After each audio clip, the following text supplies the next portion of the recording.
You'll text me. Okay. Sounds good. Okay. 223-109. So now you're gonna send you a text. Okay. Good evening, ladies and gentlemen, and welcome to the October 16th, 2019 regular meeting of the Daytona Beach City Commission. We're delighted to have each of you with us. At this time, Ms. LaMagna will review the procedures for tonight's meeting. Good evening. Agendas are available in the front of the room on the table to my right. All of the exhibits pertaining to items on the agenda are posted on the bulletin board. Please feel free to view the exhibits at any time during tonight's meeting. You are required to fill out a yellow form to speak before the City Commission during the business meeting. The yellow forms are located next to Assistant City Clerk, Ms. Allison Brown. You must complete the sections and ask for your name, address, agenda item number, signature, and date. The form must be completed and placed in the designated box. Items on the agenda for first reading usually do not allow for public participation.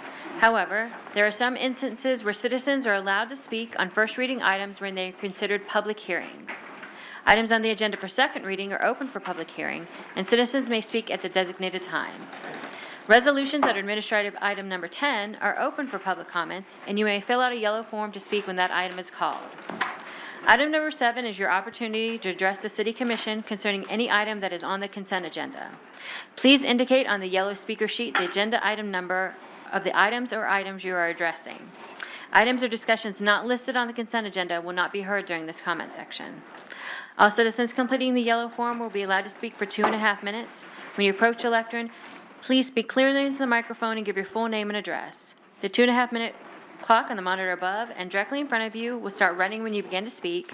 Pay close attention to your time. You'll be told when your time has expired. Item number 13 is the public comment forum, and it will convene after the adjournment of the business meeting. This is the opportunity for the public to speak on any issue that is not on the business meeting agenda. All citizens completing the green form will be allowed to speak for 2.5 minutes.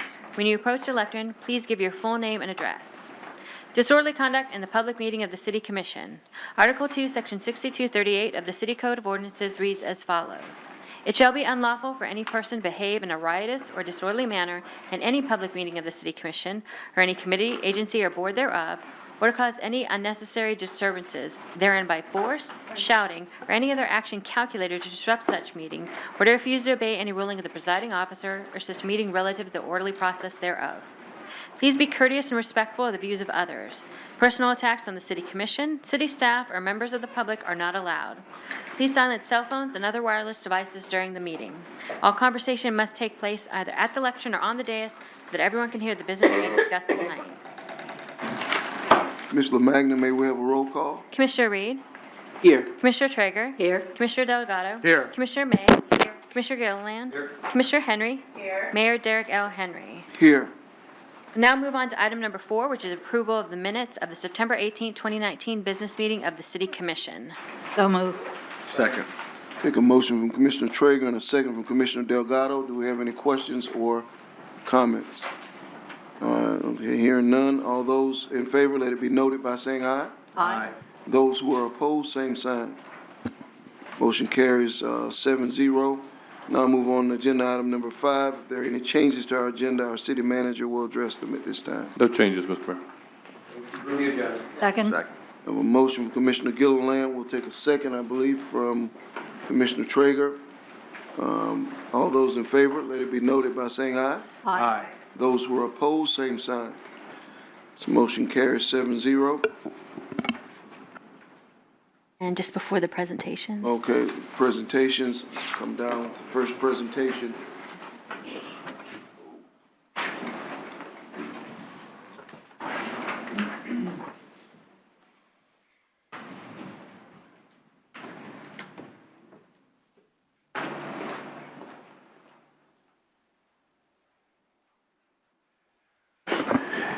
Every now and then, I encounter someone in our community who is doing great work in our community, and they are doing it typically for free. So if you all would allow me to indulge in this proclamation or recognition, I would appreciate it if Reverend George A. Clark would join me at the podium.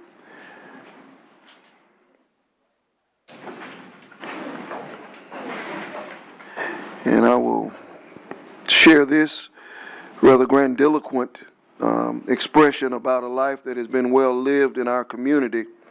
But I would ask that you all pay particular note to the final paragraph, because it is for the sweat of his community and the love of his community that he is really being honored today. Whereas Reverend George A. Clark Jr. and his wife of 59 years, Rosa L. Wade Clark, if she would please join us at this time. 59 years of togetherness warrants that I think they be together in this moment as well.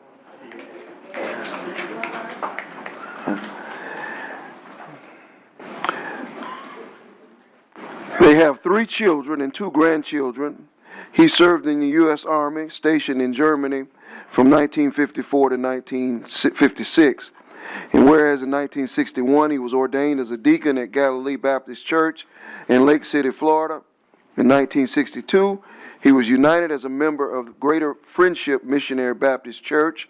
In 1965, he served under the leadership of Pastor Dr. Judge Cecil Bentley, where he was Board of Deacons for 24 years, 4 years as chairman. And whereas Reverend Clark was educated at Bethune-Cookman University and received his Bachelor of Theology from United Bible College and Seminary in Orlando, Florida. And whereas presently he is serving as an alternate teacher for senior men's Sunday school at Greater Friendship Missionary Baptist Church, chaplain of the Good Samaritans Nursing Home, Daytona Beach Police chaplain, and a coordinator of ministries. He also worked with the Sickle Cell Foundation as their board of directors for many years. And whereas Reverend George A. Clark also worked for over 40 years as a journeyman electrician. And whereas Reverend Clark always believed in working and helping out his community. He is a mentor for our youth, particularly young men. He works diligently to keep his neighborhood clean. He has faithfully kept North Street from Bethune Street to Hill Street clean since 1967.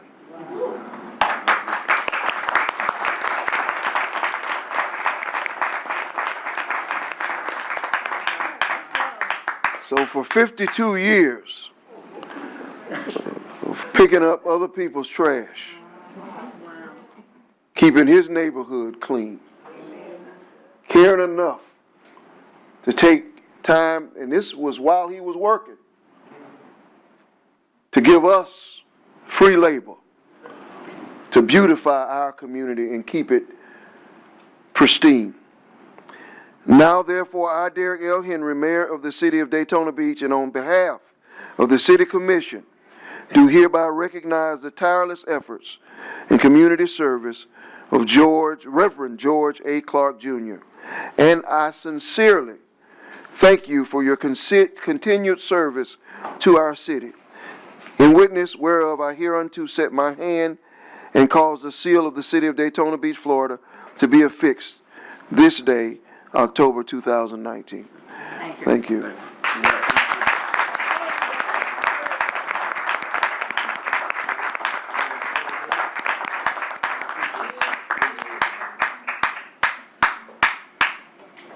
Thank you, Mayor Henry. And on behalf of my wife, she's the one that really did this, put this together. She initiated this, and I appreciate it. As you said, that's 500 block of North Lincoln Street between Bethune and Hull. That's in the city. Some of you might have never seen that before, but it's here in Daytona. But I thank God for the privilege of living in this city. I thank him for all the things he's allowed me to do. Thank him for my connection with, matter of fact, I always say Lake City connection, because his father and I went to school together at Richardson High School, Lake City, Florida. Wow. Back in the early 50s. I finished school in June 1953, and his father and I attended school there together. So we thank God for all that. Thank God for my daughter, who's over there too. And I thank God that all my children is employed in a legal profession. And if you don't think that's serious these days, you better wake up. I'm not saying that harshly. I'm saying that sincerely. Be doing something legal. And like I want to say this also, that when we pledge allegiance to the flag, put our hand on our heart. You know what you're doing? You're testifying. You're testifying before God and man. And what you say, if you don't do it, you will lose it. If you say one nation under God, with liberty and just for all, if you don't really try to carry that out, we're going to lose it. That's it. We're going to lose it. This is not a harsh or hate. This is the fact. See, you can't keep saying something. If I say this is my wife and I ain't got no license, that's my car and I ain't paid the bill. But seriously, if you keep saying, we've said that over and over. I'm 83, born August 24th, 1936, and that's very serious. One nation under God, with liberty and justice for all. If you don't strive to do that, my friend, you will lose it. And I won't raise my hand. So you can't keep saying something. Because nobody's perfect. But when you deliberately don't administer justice, boy, you got a problem. That's it. You got a problem. But we thank you, and God bless you.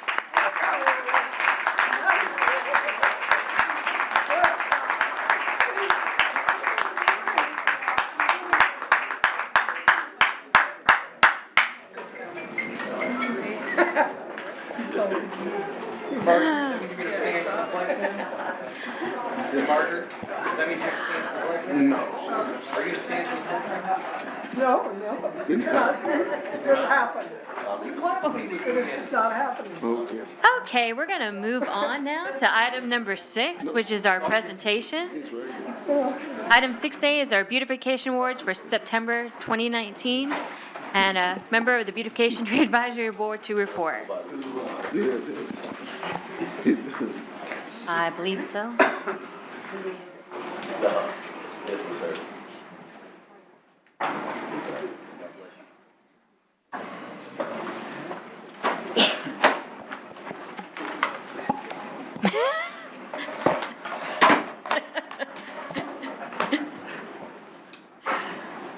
I'm back.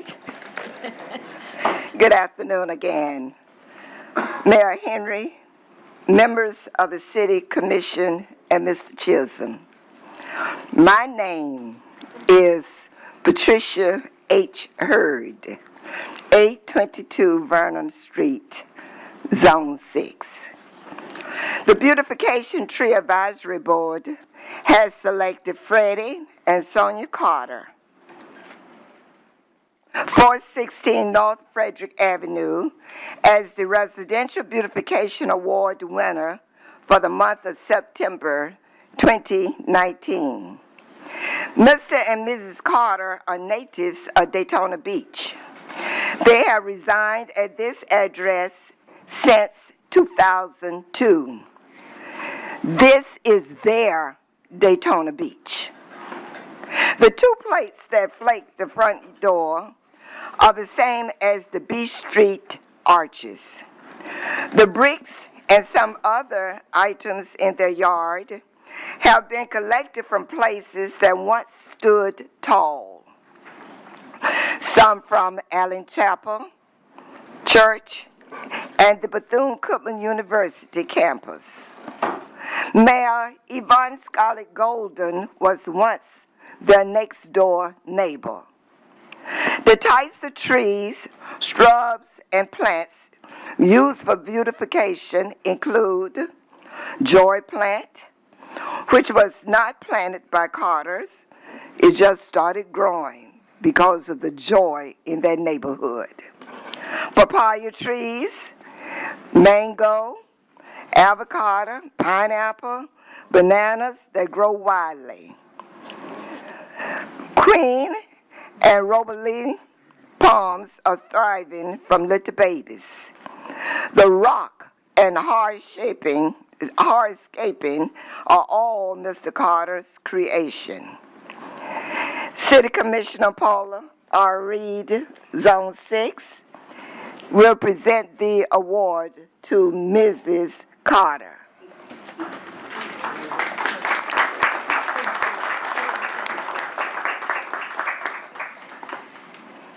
Thank you, Mrs. Patricia H. Hurd.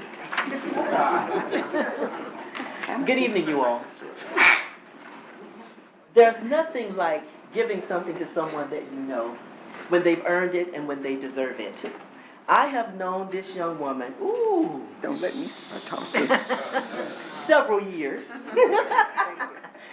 In fact, the interesting thing about her and her husband is we all played together, and they lived across the street from each other on Keat Street and fell in love.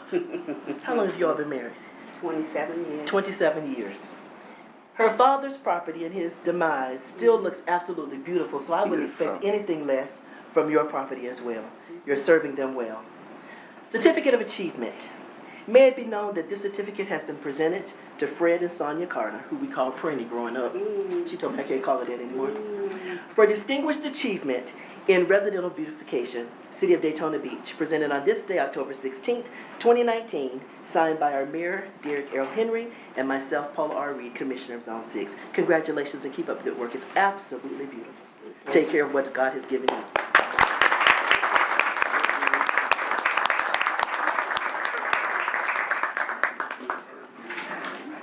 September Commercial Award. Mayor Henry, members of the City Commission, and Mr. Chisholm. The Beautification Tree Advisory Board has selected Daytona Beach Regional Service Center, 210 North Palmetto Avenue, as the Commercial Beautification Award winner for the month of September 2019. The Daytona Beach Regional Center is owned by the State of Florida Department of Management Services and is managed by Dave Corley. They have been in business in the Daytona Beach area for 30-plus years. The state purchased the property from Volusia County in 1985.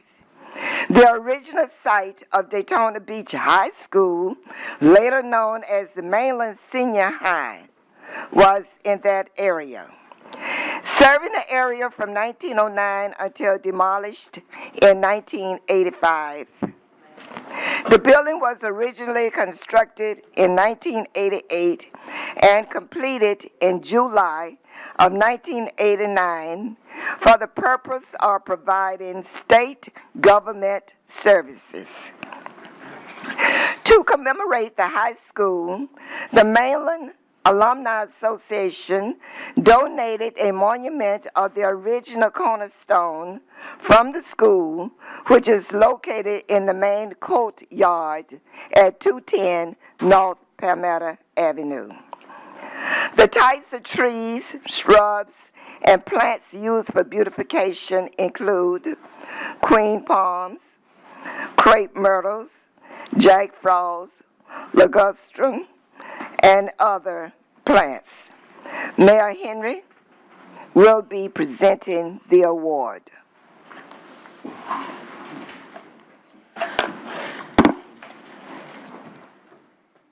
Juanita May is the commission for that zone. Is there someone here to represent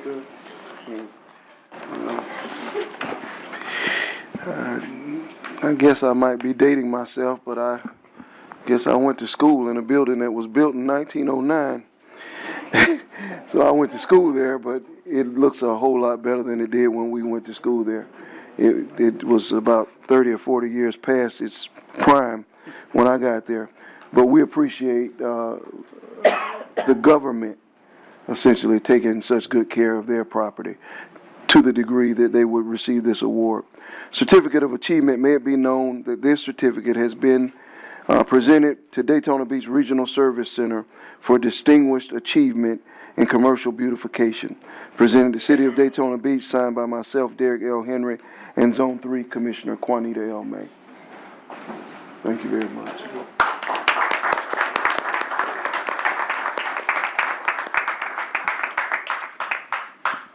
Moving on to item 6B is the Beautification Award for October of 2019. a member of the Beautification Tree Advisory Board, to report.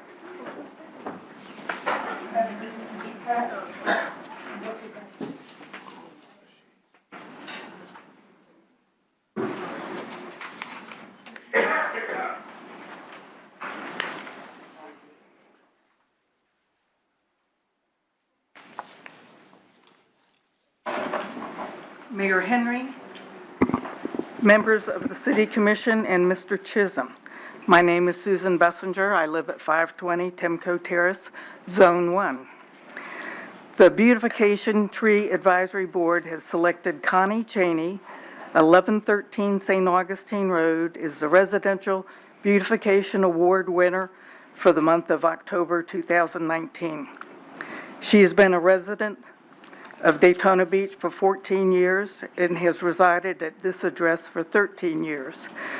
She upgraded her home by installing new pillars with decorative wood cutouts on each side towards the top of the house. She does her own lawn maintenance. She has various trees, shrubs, and plants used for beautification, including crotons, plumbagos, cactus, queen palms, liope, bird of paradise, and Chinese palms. City Commissioner Ruth Traeger, Zone 1, will present the award. Honey.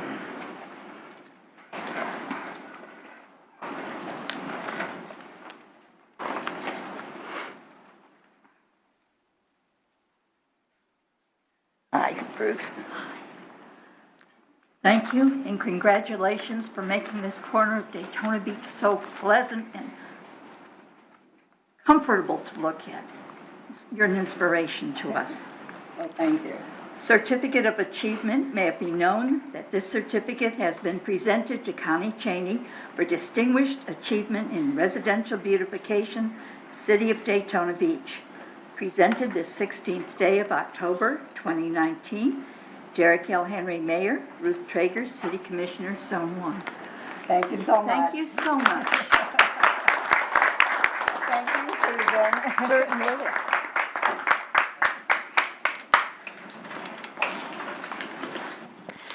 All right, moving on to item number 7, it's citizen comments. During this time, citizens have the opportunity to address the City Commission on any item on the consent agenda. I have one speaker for the consent agenda, Mr. John Nicholson.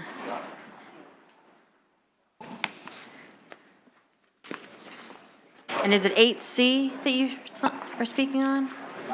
Actually, F and G. Okay. All right, John Nicholson, 413 North Grandview Avenue. I'm speaking on F and G, which is the city charging people who want to do a service for the city. We're asking them to pay to help us, which doesn't make sense to me. You had some ladies here about a month ago when they wanted to rent the building, the charges that were charged in Midtown. We built these buildings as a community. We built them for the use of the community. I understand that we have to pay something for upkeep. Those that use it, it's called a user fee, I understand that. But there comes a point when it is extremely high, and we have to not do a blanket charge because of size or whatever. It's got to be geared for the location and the reason for its use. There are about 300 to 400 boys. I mean, when we were talking about redoing the gymnasium at Midtown, I went out and talked to the ladies that were there supervising the guys playing football, Pop Warner. They didn't realize that they would lose the fields. When the gym was redone, it would be a drainage ditch so they couldn't play football there anymore. It doesn't make sense to me that we charge them $2,000 to provide a service to our kids. We should be paying them to provide a service, and yet we're asking them to pay us for their labor. Pop Warner F and leisure services for Daytona Beach Boys and Girls Club. Remember I came to you and I said free is a good price? These people are willing to help us run the Dickerson Center. Those 3 centers now are staffed. They're usable. They're doing something for the community. I'm asking us to look again at what we charge. We should encourage people to offer their services to help our kids. When I grew up, it's like idle hands are a devil's workshop. There were people that taught ceramics. There were people that taught all kinds of things. I was taught typing for free. It helped me when I was in college. I think the more people who offer services for our kids, the better, and we shouldn't charge them to help our kids. If we were doing the service, we would be paying. Thank you. That was my only speaker for the consent agenda. John, at the end of the day, I appreciate your sentiments, and I certainly feel that we should reach out to people like Pop Warner, and we give them a lot more money at the end of the day than this $2,000, just so you know. So we pay them, essentially. And, my next mayor's spotlight will spotlight the Pop Warner program and all that they do in our community. It will not highlight what we do to support them, but it will highlight the volunteers, which is what they're driven by. Just wanted you to know that. Thank you. Second? We have a motion and a second. Do we have any questions or comments? All those who are in favor of this motion, let it be noted by stating aye. Aye. Those who are opposed, same sign. Motion carries 7-0. Okay, we'll now move on to item number 9, which is our public hearings. Item number 9A is the Development Administrative Services Development Loan Affordable Housing Midtown Manor. This is a resolution.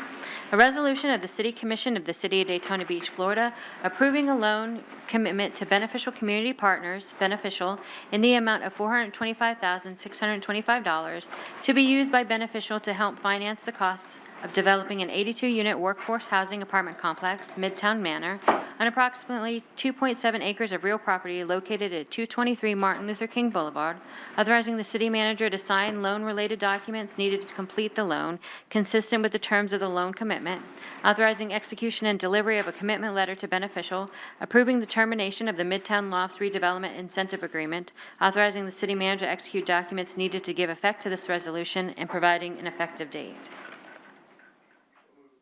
Second.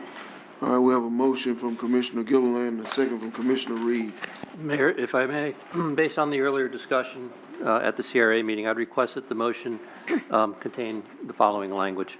There's a motion to approve the loan commitment letter as provided in the backup for this agenda item, subject to the following conditions and execution by a certain date, which we'll have to fill in the blank here. But the conditions would be that Beneficial Community Partners comply with Section 5C as drafted in the loan commitment letter, requiring a guarantor or a personal guarantee for the project. Secondly, that Section 5D regarding assignment of tax credits to the city as collateral not be included unless it is determined to be legally appropriate and in a form acceptable to the city attorney.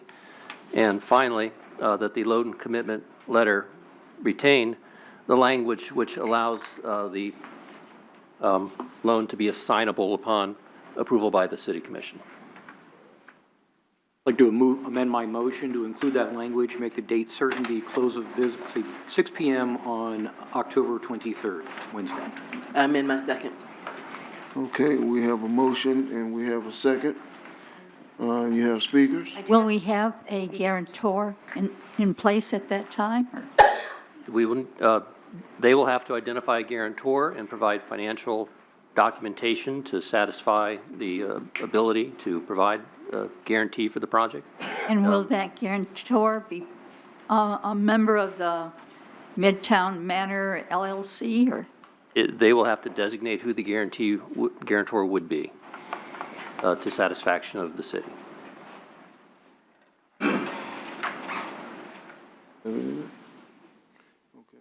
You have other questions, Commissioner? No, it's just that it seems for a professional organization, they're not exactly being professional. Okay. All right, we have a motion and a second. Now, the second portion of that, do we need to address that now, or should we address it following this? That was with the motion. Is that granting granting the opportunity to go to the second, agency if this one should fail. That is something which would have to come back to you. If this should fail, I would think that the manager would then set a special meeting. Is that the direction you want to take? I would think we would need to have a special meeting to decide whether we wanted to approve the second applicant. I think they have indicated that they're willing to, stand in line. So if this one should fail, I would like for us to be able to have a meeting. I don't want to just assign that without allowing the public to weigh in on it. And I understand that you all may not want to come back for a meeting, but I think it warrants, us doing that, me personally. Do you all agree with that? I agree with that. Yeah, because I don't want to decide tonight, because I want to allow the people who live in that neighborhood to weigh in, and I want to allow the community to be able to weigh in, and then we make a decision. Why don't we just have a special meeting on next Wednesday? That's 7 days from today, when either we have their agreement signed or not, and we make a decision at that point, or we go to the second applicant. That's only going to be about a week before the application's due to the state. That's right. But we'll know 6 o'clock next Wednesday whether or not this one failed. That's right. correct. That's right. So I would think maybe have the special meeting a week from tomorrow. That you want the community to weigh in. Do you mean the community in the Uptown area and the Beach Street area with the second project? The Is that what you community. mean? Period. Community, but that means the people who live in that neighborhood, but it means the community. Okay. And is that something we organize, or how do we get the word Oh, out? we have to, notify folks, and there are medians. We need to use all the medians that we have socially, staff, as well as us individual, if you have folks that you want to know. But I definitely Okay. think the people at the Uptown neighborhood should be informed and, like that. Next Wednesday, what day is that? Is that the That's the 23rd. 23rd? Next Thursday is the 24th. Okay. Which one do you all want to do it on? Thursday or Wednesday? 24th is Suggested Wednesday, that's a regular meeting, but 24th is That might be No, better. our next regular meeting is, 24th is planning board? Okay, So I are you think- thinking like 6 o'clock on the 23rd? Just Yeah, I a normal think- time next Wednesday if needed? if need be. What's the public notice requirement for that? For having, in a reasonable amount of time, usually would just. That's correct. 24 hours at least. Okay, so if they don't have it signed the day before, we'll schedule a meeting. Yeah, that 23rd would be better for me. Okay, we just need to make sure we post it on the 22nd, that there'll be a meeting, and if need be, we just, if they get everything done, we'll just cancel it. Post it now and just cancel. I would if it's post it not now, there. so you got it posted, and then Yeah. if we cancel the meeting, that means that we didn't need to have it. okay. Well, I want to give the Madison Cove folks as much time as we can before the deadline to do what they need to do in the event that we need to go with that contingency. I want to notify the neighborhood. In Zone 3 as to the meeting. Just having as much time as possible. Yeah, Then why don't we make it Tuesday? Deadline? They said that it wasn't that difficult to do the things they needed to do. And one of them was resolved while they were here. okay. Well, you'd amend your motion to make the deadline for Tuesday. All right, I'll amend my amendment to the original motion and make it 6 PM on Tuesday, October 22nd.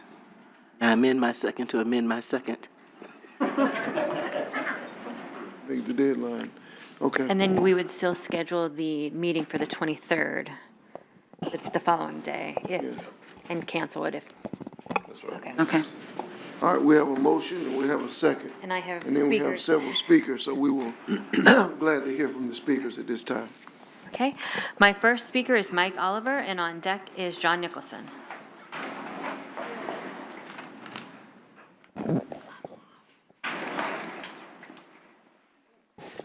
Good evening, Mike Oliver, 558 West New England Avenue, Winter Park, Florida.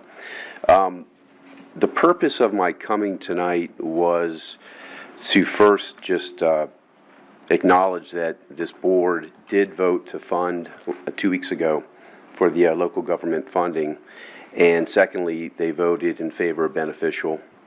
And I just wanted to congratulate Beneficial, if they're still here. I don't know if they are. There he is. And then I just wanted, we actually just wanted to clarify a point, and we did ask the question to Mr. Jagger a few days ago, and the question was, in the event that Beneficial can't move forward for whatever reason, that we were considered the second applicant and that we would be given an opportunity to do so. Mr. Jagger didn't answer yes or no. He just explained that it would take approval by the board. So I'm here to request that we would be put in a second position in the event that Beneficial can't move forward. We go through these application processes in many municipalities around the state, and typically what they do is they go through and rank the applicants. And in the event that number one can't, for some reason, apply, they've got a backup because they don't want to lose that opportunity to have their application move forward to the state. It happens. It's happened this year already, and there are other reasons why Beneficial may not be able to move forward. So that was the request to the board. We thought maybe you could just put it in your motion tonight. It sounds like you're working on that. Further, in a letter dated September 30th to the city as part of our response to questions posed by the city manager and the assistant city manager, we did commit to a personal guarantee to the loan. So we've already made that commitment. In fact, I think it probably is in the latest loan documents that we submitted to the city several weeks ago. And again, we've been working on this project for really 4 years, specifically these loan documents since April, and we're ready to go. So that's all I wanted to say. Thank you. All right, you're welcome. My next speaker is John Nicholson. Can you answer my questions outside? All right. Thank you, sir. He What? waived his time. That's the only speakers? We're the only two Okay. speakers for 9A. All right, do we have any other questions or comments from the commission? All right, all those, we have a motion and a second, double amended. All those in favor, let it be noted by saying aye. Aye. Those opposed, same sign. No? Motion carries 6-1. Moving on to item number 9B, it's a Development and Administrative Services Planning Division, MLK Lofts Plan District Agreement Extension. This is an ordinance on second reading, quasi-judicial hearing. An ordinance extending the deadline established by the MLK Lofts Plan District Agreement for obtaining all required construction permits, repealing all ordinances or parts of ordinances in conflict herewith, and providing an effective date. Moved. All right, we have a motion from Commissioner Gilliland and a second from Commissioner Reed. Do we have any speakers? I have a speaker, Mr. Mayor, Mr. Scott Baker.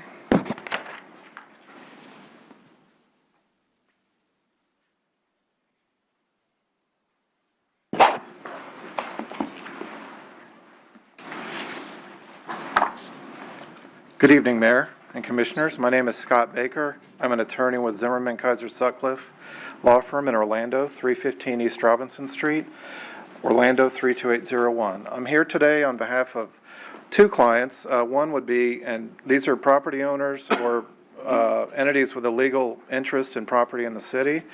I'd like to hand if I may, Madam Clerk, a deed showing ownership of property in the city of Daytona to document our standing.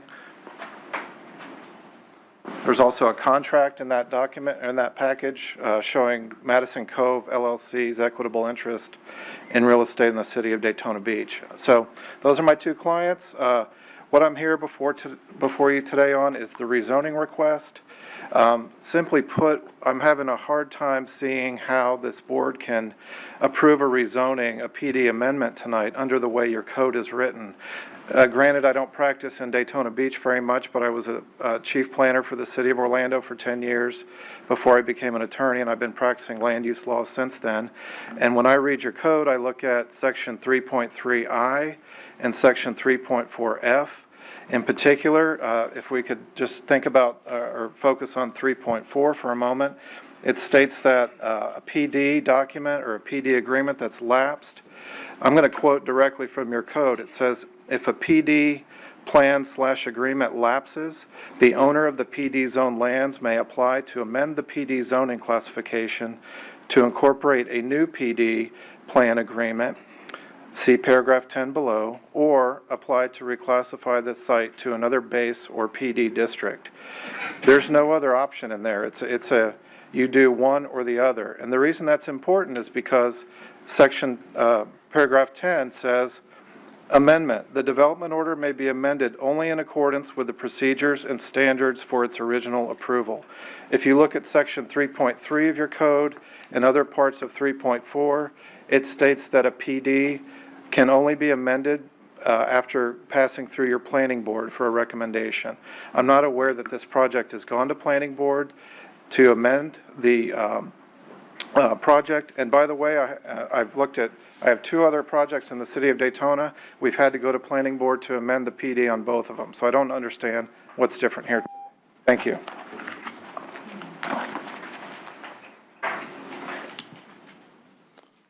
Is that the only speaker? That was my only speaker, Mr. Mayor. Okay, does anybody have any questions or comments or regarding what was said or? Is that correct? We have looked at this issue. This is not a PD amendment. This is an extension of a deadline. It is something that legal has approved. Okay. And something, I don't care to really argue the legal points in this forum, but it is something we have reviewed and approved. Okay, that's all I need to know. Thank you. That's all I needed to know. Ma'am. Okay, we have a motion, we have a second. All those in favor, let it be noted by saying aye. Aye. Those opposed, same sign. No. Motion carries 6-1. Okay. Moving on to item number 9C, it's the Development and Administrative Services Planning Division, First Amendment to Retail and Restaurant District East at Volusia Mall Plan District Agreement. This is an ordinance on second reading, quasi-judicial hearing. An ordinance approving the First Amendment to the Retail and Restaurant District East at Volusia Mall Plan District Agreement to allow additional uses consistent with the surrounding BR2 Business Retail 2 zoning district for the Plan District, which consists of approximately 3.7 acres of real property located at 702 West International Speedway Boulevard, authorizing the mayor and the city clerk to execute the First Amendment, repealing all ordinances or parts of ordinances in conflict herewith, and providing an effective date. Move. We have a motion from Commissioner Gilliland. Do we have a second? I have a second from Commissioner Reed. Do we have any additional speakers? I do have Mr. Rob Merrill here for questions. Rob, is he still here? Oh, okay. All right. Do we have any questions of Mr. Merrill? No questions? Okay. We have a motion. We have a second. All those in favor, let it be noted by saying aye. Aye. Aye. Those in opposition, same sign. Motion carries 7-0. Now move on to item number 9D. It's the Development and Administrative Services Planning Division, Coastal Element, Large-Scale Comprehensive Plan Amendment. This is an ordinance on first reading public hearing. An ordinance adopting large-scale comprehensive plan amendments in accordance with Chapter 163, Part 2 Florida statutes, amending the coastal management element to add objectives and policies for flood risk planning in accordance with Florida statute section 163.3178 2F1, repealing all ordinances or parts of ordinances in conflict herewith, and providing an effective date. So moved. We have a motion from Commissioner Gilliland. Do we have a second? Second. I have a second from Commissioner Delgado. Do we have any questions from the commission? And I have no speakers for this item, Mr. Mayor. Okay. All those in favor, let it be noted by saying aye. Aye. Those opposed, same sign. Motion carries 7-0. The public hearing is set for December 18th. Moving on to item number 9E. It is the Public Works Preliminary and Final Tomoka Town Center Lot 6 and Parcel B partial replats. This is a resolution quasi-judicial hearing. A resolution giving preliminary and final plat for Tomoka Town Center Lot 6 and Parcel B partial replat, a commercial subdivision of 56.692 plus or minus acres of land located at 1511 Cornerstone Boulevard, authorizing the city manager to sign the final plat and permit recordation thereupon meeting certain conditions precedent, and providing an effective date. We got a motion from Commissioner Delgado, second from Commissioner Reed. Do we have any questions? Got a speaker? I do have a speaker, Mr. Charlie Potter. I'm only here for questions. Okay. Okay. If there are no questions, we have a motion, we have a second. All those in favor, let it be noted by saying aye. Aye. Those opposed, same sign.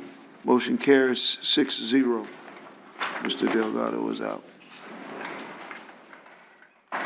Okay, moving on to item number 10, which is our administrative items.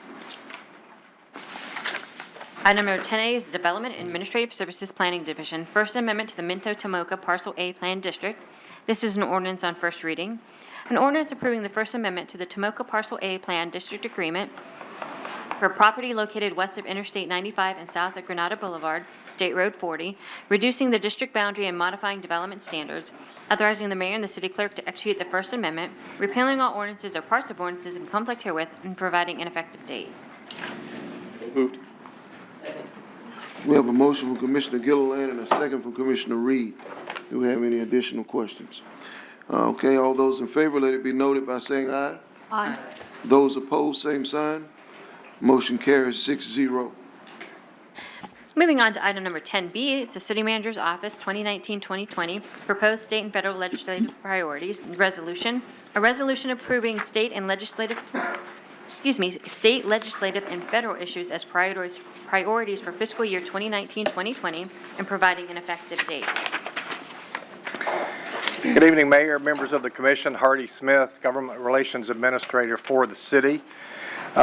Tonight, we're here to present a proposed list of legislative, state and federal priorities for your consideration, review, and then conversation, and then approval at the end. We're now into our next cycle of legislative activity. It seems like it's constantly ongoing. From the state standpoint, we present a list of the priorities that you identify to our local legislative delegation. That'll happen a little bit later in November. And then we're in Tallahassee and advocating for these items. And then at the congressional level in Washington, the same process continues there. Many of the items on the proposed list are continuing from past priorities that we're still trying to push across the finish line. A couple of, I won't go through the entire list. I'm here for whatever questions and comments you may have.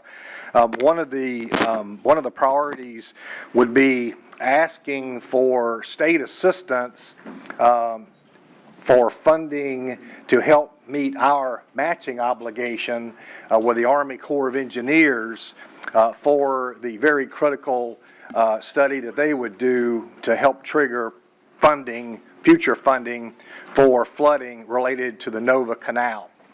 And the Nova Canal is a Florida Department of Transportation drainage conveyance system. And so we thought it was logical that the state would help pay our match to the federal government for this particular study.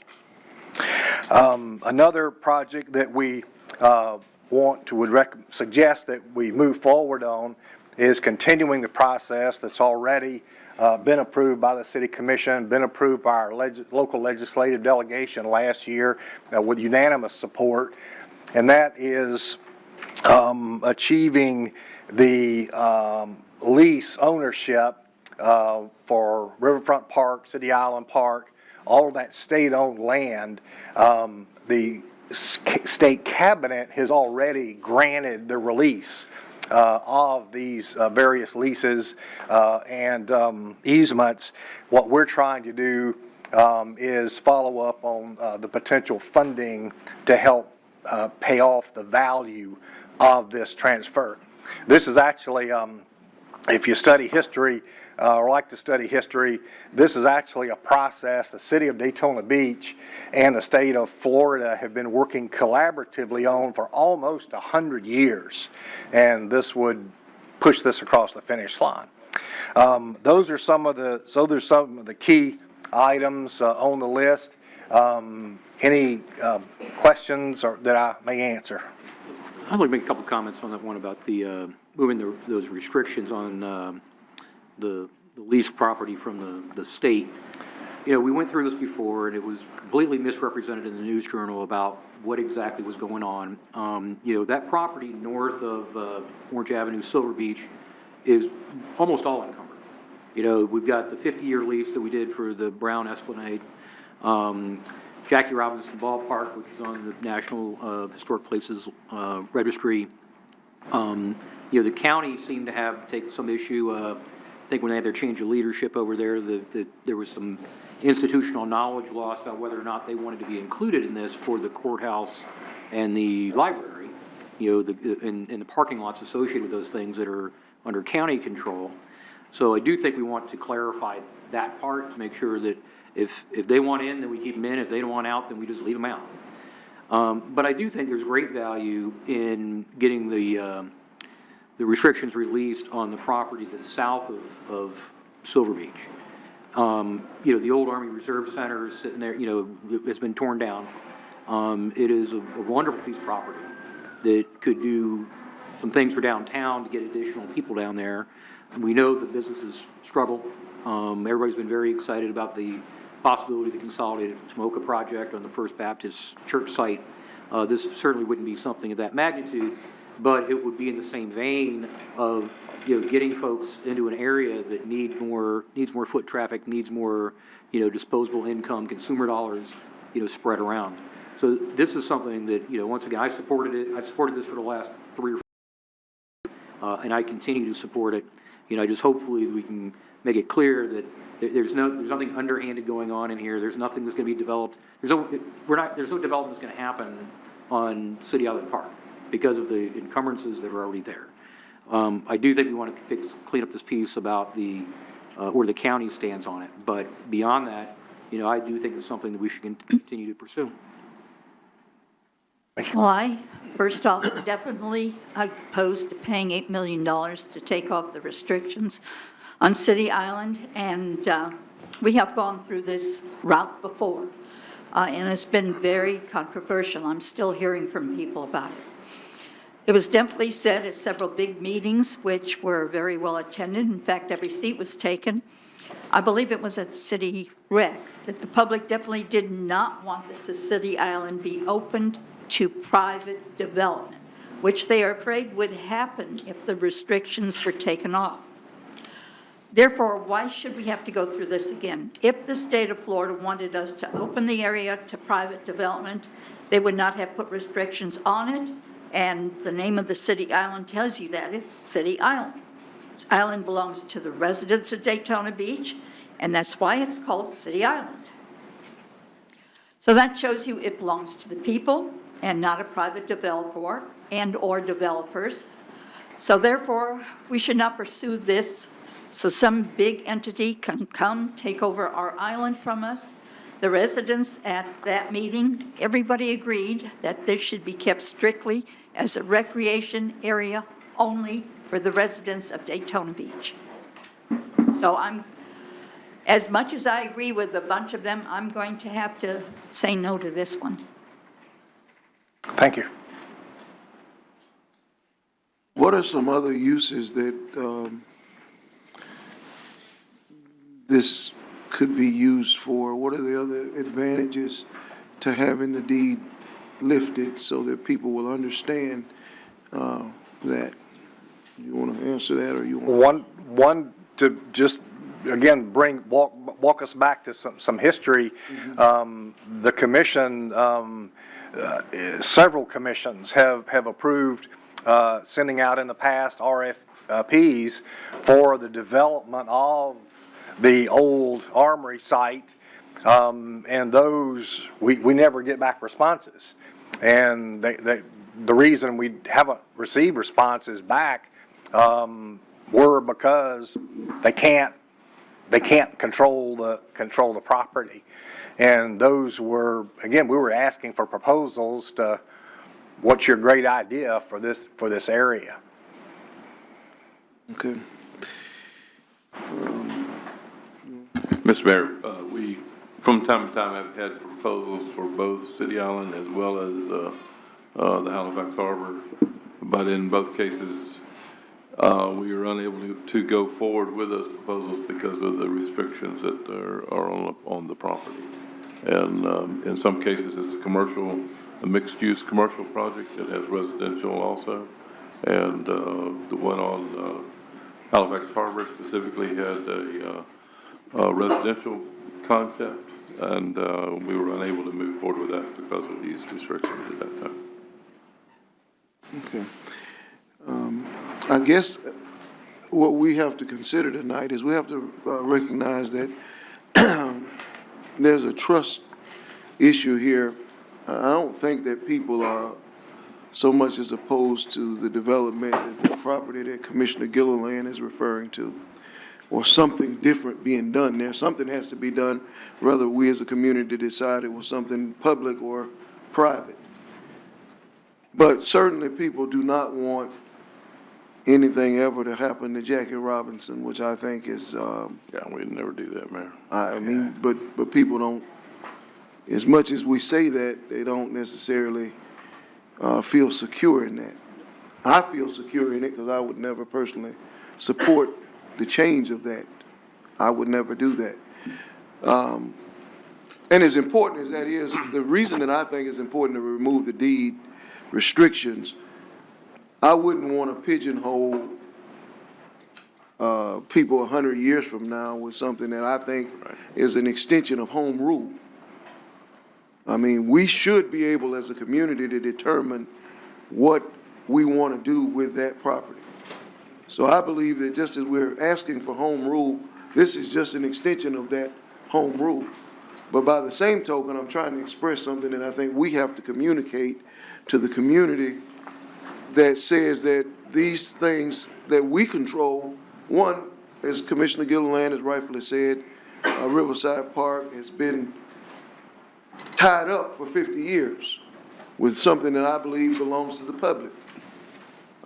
So that's a given.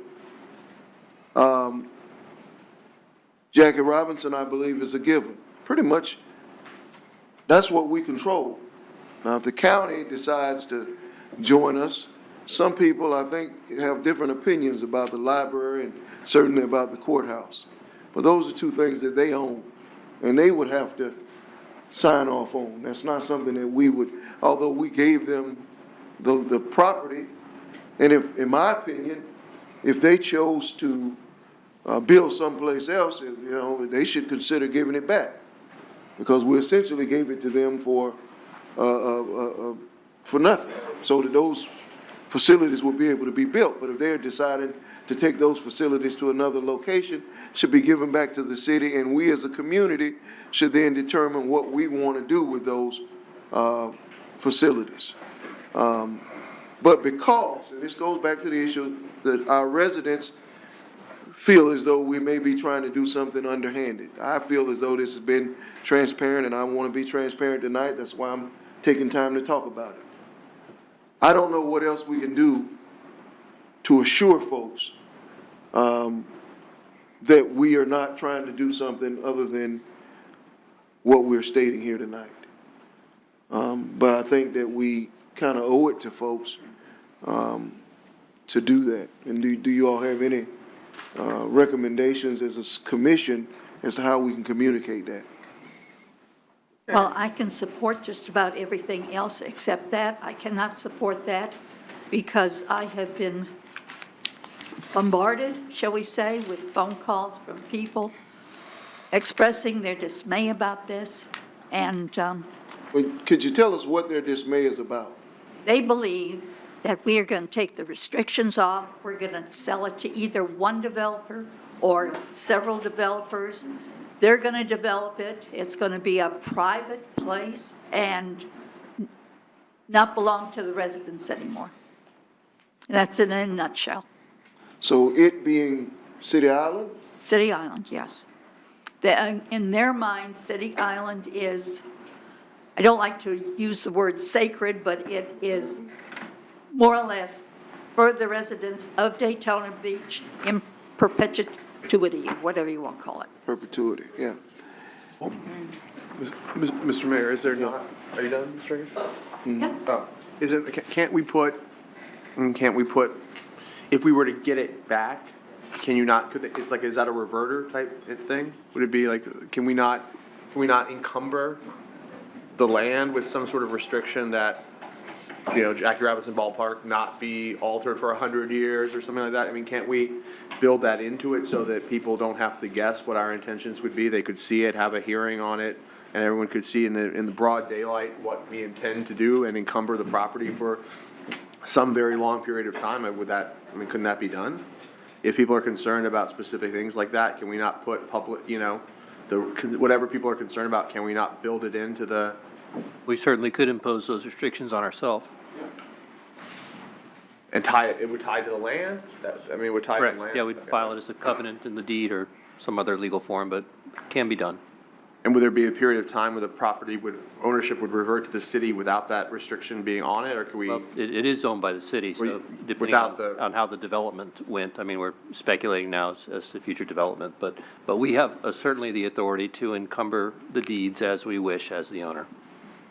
And wouldn't any proposed project come to the commission for approval? Any activity would come to you for approval. This wouldn't mean that all of a sudden there's a development that no one knows about has happened. Well, I think if there's values that people are concerned about, I mean, I think it's not, I think you can kind of have it a little bit of both ways by, you know, identifying what the main points of concern are, like Jackie Robinson, and saying like, you know, for 100 years, we're not going to do that. I mean, no one knows what we're going to be like in 100 years, but, you know, some period of time like that where there won't be any guessing about what the intention is as to some of the main talking points. You know, like you point out, there's other people who have interest in that property. I mean, it would have to all be kind of in concert to really change the feel of it. So, I don't know. I mean, I think if people have specific concerns about, you know, that, I think we can draft around it if that's the concern. I think we can build something into the land itself to protect the interest of the public in certain aspects of it, like the stadium. Okay. Well, that sounds reasonable to me, especially as it relates to Jackie Robinson and the park. I Those are believe the things that we they're control. mostly worried about private homes, estates, whatever, all along the river. Not just Jackie Robinson Park, but like you said, the armory around that area too. All I know is I've been bombarded, like I said. Many people are really upset about it. And most of these I can support, just about all of them, but that one I cannot support. In my mind, there's a good reason why they have the restrictions on it, and I surely would not want to pay for it. We got better uses for all of it. We're not really discussing paying for it because we're trying to get it so it's not paid for. I don't think any of us want to pay for it. But I think what we should do is at least make a statement as it relates to the ballpark and the park, which are what we control. The other part, I am of the mindset of Commissioner Gilliland that I think the community should have the right to determine that. And if they feel the way that you feel, and that's the way people feel, then that's what they should do. That's not the way I only feel. That's the way a lot of people. Well, no, I'm saying the way that you feel, which you're representing an interest tonight, and I respect that interest. I am of the mind that we should be able to have a discussion about that. But I am certainly of the mind that we should encumber Jackie Robinson and the rest of the park for I agree. 50 years, 100 years, I you know, or until something happens that would render them unusable and they'd have to be changed. We'd have some sort of language. Really, that's all we're asking for, Yes. Mr. Mayor, is to give the commission the ability to make that decision. Okay. So will we come back with some language that speaks to that? How will we address this? My recommendation would be to do nothing at this point. We're trying to get clear title. Those public use restrictions are already in many of these deeds, which we're trying to get released from the state. So when and if that's done, and when and if there is a project to move forward, I think that's when you'd want to deed restrict the property. At this point, really, nothing's happening to change the status quo. So, you know, subject to the manager's feeling on this, but I have no legal recommendation that you change what you've got now. Mayor, all we're really doing now is asking for the legislature to give us the funding to unencumber those things. That said, that doesn't do anything with the property. That said, we still need to come back and take actions locally to determine how you want the property used. And I think that would be our next step. Okay, I guess what I'm saying is as soon as they give it to us, then we're gonna say, I'm gonna be up here saying, let's move in the direction that Commissioner Delgado has suggested. Yes. And Yeah, okay. It's not gonna have any, I mean, does Tallahassee care at all what our intentions are with, I mean, is it, no. Well, we could say it now. Yeah, I'm thinking we want to put something in this priority Yeah. to convey to the state that it's our intention of not doing any private development on city-controlled property north of. Yeah, that's what I was wondering. I don't know if it helps you guys if we say that. Does it help pass it, or? Yeah. What we. Is that what you were saying, Commissioner? Yeah, Like, I mean, I think if I'm the state and I'm trying to figure out a justification for doing this for free, then, and the commitment's being made that, you know, there's not going to be, you know, Sell off. money Not gonna made sell it, by yeah. the city on this, particularly, you know, that, on that property, you know, north of Orange, then to me, that's a meaningful piece of information as I'm making the decision whether or not to waive the fee. Unless there's a legal reason or a real Machiavellian reason not to do it, I think we should declare that as our intention, if that's the intention of everyone. So as Commissioner Gillen was saying, as I was thinking, if it helps us get it done, then, or at least, even if it doesn't help us get it done, if it's a true statement of our intention, I think it's good to let the public and Tallahassee know we're not looking Yeah, I do too. to score $8 million, you know. We could, why don't we specifically identify those properties that are sacred in the mind that we have right now, and then, and make that a part of what we send forward. I think that's what I hear. Saying to bring this back in 3 weeks and address it then? No, I think what we wanna say is to say it. We wanna be the body that says it. Because we need the public to trust what we're doing. And I agree with that. Because the timing though, you know, we're telling staff to go and there's, you know, the ballpark, the Browns Park,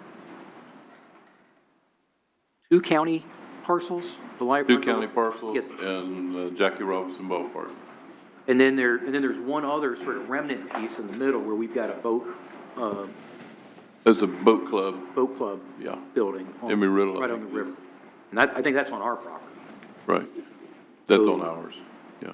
You know, and there's not much property there. So it's, but we're not talking about, you know, I mean, the ballpark and the Brown Esplanade is certainly one, I mean, those are easy. You know, but I don't know the exact boundaries of the other city-controlled property in that area. It's on that north side. Well, we have encumbrances on part of the parking lot as it relates to the library. The library and the parking lot are somewhat together. The, Parking lot around the courthouse, though, is all county. that's all county. So they're bordered by the river, and then the street Right. runs along the old tennis courts and the courthouse. Yeah, those are off limits, you know, for our youth, and certainly I don't know what the county's plan is at this point. Right. But I mean, that's outside of our jurisdiction, so I mean, we shouldn't be putting anything in our legislative request related to that. Right.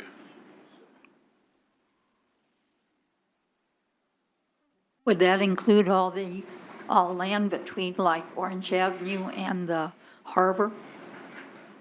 Or, I mean, whatever part of City Island that is, if it is part of City Island?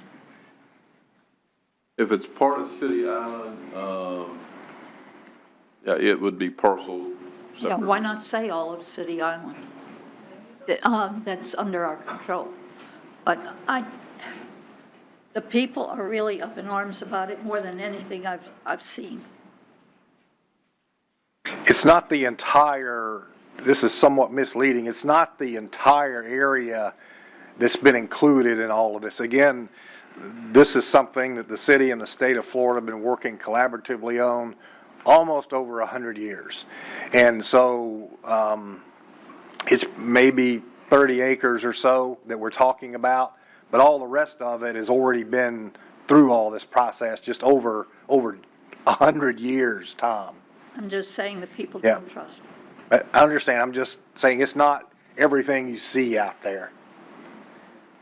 Jim, doesn't, the two-story building that's on Basin Street, the two-story office building that we own there, that has a restaurant in the downstairs, that had Yeah. Riverview, Right. that was already, we already controlled That's the rights really, of that one. yes, I that's. mean, so there's an example of something that was, I mean, that building Right. struggled, but it's, there, people haven't been up in arms about the fact that that saw That's a all. commercial development. Right.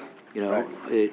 I think there's uses like that, and there's examples of, there's a good example of one where, you know, something happened that isn't negative. You know, but I think there's just this misconception, and I agree with you, Mayor. I mean, how do we get the message through to people that, you know, even if we got the rights, there's no intention of any development, you know, and I mean, and we've tied up so much of that property already with the ballpark and the Browns Park that, I mean, there's not much left over there that the city controls. You know, and that's the part people don't understand. They're thinking development, but there isn't anything there for us to develop of any magnitude because we have such little property that isn't already tied up. And we saw what happened with the Avista project over at Harvey and Ocean. That thing fell apart because they were trying to put the hotel above the parking garage. It's so god-awful expensive to build that way, you couldn't put something on like the parking lot there in that form of construction and be able to make any money at it. You know, it just isn't financially viable. So, you know, the fear should be non-existent on this. I mean, if you don't want the old, you know, Army Reserve thing developed, then, okay, that's one that I'm just gonna disagree with you on. But, you know, that's about the only piece of property out there that I see where something could happen positive for downtown, you know, to get some more people living down there. I think the ballpark is a draw for people that might want to, I mean, I think the ballpark can be used as a draw that people wouldn't want that removed anyway. You know, I don't think that, you know, I think that ballpark is a draw for people who want to live in that area. You need parking for the ballpark. Right. So, I mean, once again, you'd have to, if there was something going on there, then it would be almost impossible to build a model where you retain parking to accommodate all the home games, and then, but not displace any sort of private development that might have happened there. I'm not opposed to just saying no private development for X number of years on that area. I mean, because I think you can't once you take away the areas that we've already clearly identified as kind of sacred to the city, there isn't anything really meaningful left to parse out. When you look at all the other, I mean, I think that's kind of what you're saying, right? That if you set aside the ballpark and a few other places, like you're left with this weird irregular little clumps that are not big enough to do anything on. So, I mean, I don't have a problem with saying we're not gonna build on that we're not gonna commercially develop that for X number of years, we're not gonna sell it off for X number of years. I don't have a problem saying that, because that's effectively what we do if we designate, you know, the ballpark as a place that we are not gonna touch. So, I mean, I'm over there all the time. I'm trying to visualize it in my head as like a drone flies. I don't think there's anything but maybe a few little postage stamps here or there once you set those aside. I don't think it's meaningful. Exactly. So, And I agree with Bob that if something came full, you know, if they removed the restrictions, that we encumber it at that point.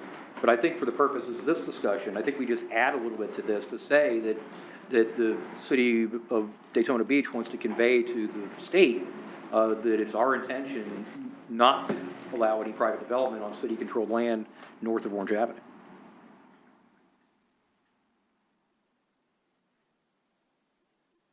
Did Mr. Jager already say that the properties that we're identifying have already been identified as being restricted?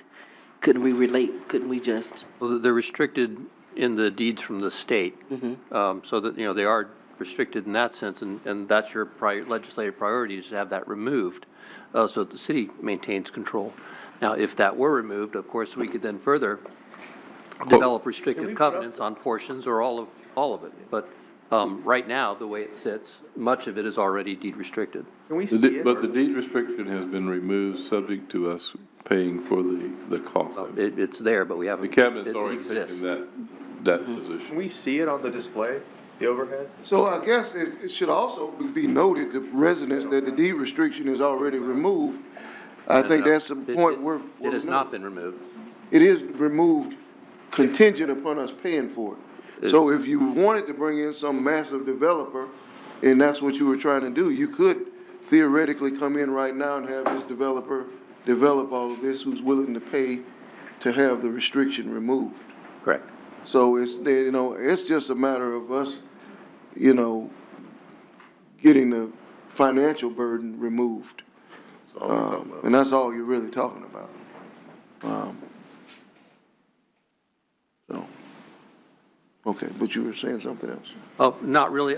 If you were to so direct me, I could draft some restrictive covenants for the ballpark or other special areas, maybe the Riverfront Park as well. Or we can wait and see if the restrictions would be lifted at no charge. It's really up to your discretion. Maybe see what, you know, put it up as a visual aid for people watching or people that are, so we could see what we're kind of talking about, because I think it's a fear more than a reality. I think that you visualize it being more than, you think the city has more when you talk about City Island than we really do, I think, if you were to look at it as a Google map. So if we could maybe get a list or a visual aid of what the city has and what it, you know, what it wouldn't actually entail, I think that might allay some fears that there's something. We'll bring it back. Okay. So we're going to bring back all the priorities, or are we going to? Well, no, this one.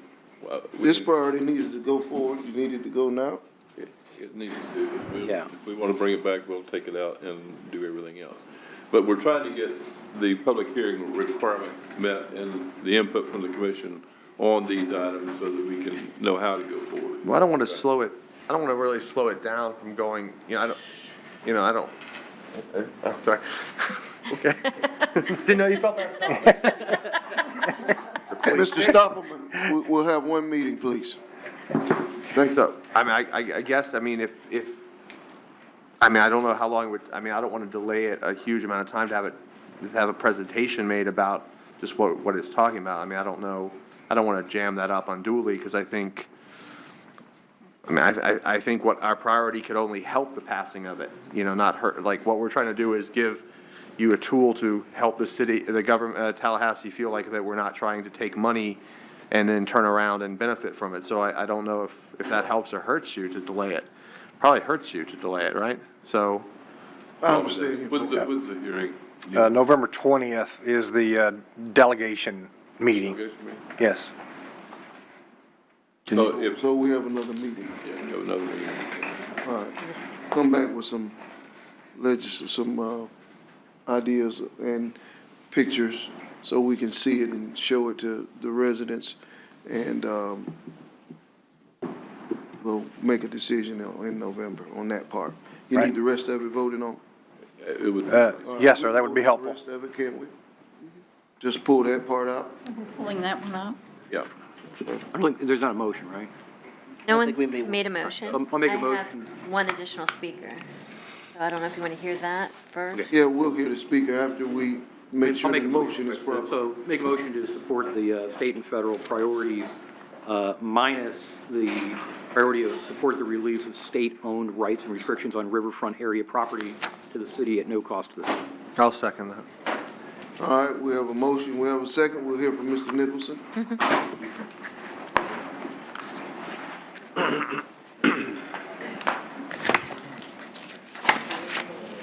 Didn't have to say it, John, he knew. John Nicholson, 413 North Grandview Avenue. I originally just wanted to speak on having you add the topic to bring forward to the state that we get very little back from our sales tax. I think 10 years ago we were raising like $100 million and we got $5 billion back. We get very, very little of our sales tax. If there's some way that we can put a percentage, ask them, we don't want it all. They'll never give us all. But we are sorely underfunded, because just another 10 or $20 million on infrastructure would be helping us tremendously. So we're not asking for $100 million. Just give us $10 million. All right? Give us $20 million. We need it. The tourists give us all this money, and then yet we give it to Tallahassee and get none of it back. We work for this money. We're having an event tomorrow. Oktoberfest. Our citizens work hard to raise this funds, and we get none of it for the city. Oktoberfest, Bike Week, Race Week, Daytona 500, Turkey Rod Run, we get none of those funds. We work hard, we raise it, and all of it goes to other people. We get not a penny of it to the city. And it doesn't make sense to work hard for something and not get anything in return. So I'm asking you to ask at some point to increase the percentage of sales tax that we get back. I know Jim Cameron says it's an impossibility, but if you don't ask, you don't get. With regard to this, nobody is more skeptical of the city manager than I, but I don't want to tie his hands. You know, I know he's part of the problem. He came up with a plan 10 years ago and put buildings all over City Island, all right? There were small kiosks and whatnot, but they were buildings nonetheless. In the past, I think it was Sears, wanted to build a shopping center out there. There are reasons why people are doubtful. But we have built it. There used to be ball fields out there, and now there's a library, and now there's a courthouse. We put a boathouse. Okay, we've done all this stuff already. We've built out there. In Miami, they had a big park, just like our park, and they put 7 buildings in it. Their arena is right in their park, their basketball arena. Huge shopping center right in their park. Museum. It could happen, but don't tie his hands, and yes, send it to the committee. We need it. $8 million is a lot of money. Thank you. That was my only speaker. Or something, I ain't sure what he's for, but okay. All right. We got we got a motion and a second, I'm sorry. Do we have any other comment from the commission? Okay, so we are pulling that one part. Yes, we're pulling that one. All right, motion and a second. All those in favor, let it be noted by saying aye. Aye. Those opposed, same sign. Motion carries 7-0. Wow. Okay. Moving on to item number 10C, this was a city commission discussion on the city safe zone strategy. All right. If, Mr. Mayor, I was going to ask to have that added, Mm-hmm, so you mind if I kick it off? sure. So, you know, I saw, actually I got a couple of phone calls from people who saw in the paper that once again there was discussion by the First Step Shelter Board about a safe zone out on the property that the city owns that is going to include the shelter. And it is something that is very disturbing to the people on the west side of town, that could possibly happen. We've had several conversations at this board about, you know, what to do along those lines. We've had the police chief still here, you know, tell us, and has anything really changed with our current safe zone at Bellevue? But there's still almost nobody there, and it's not used very much.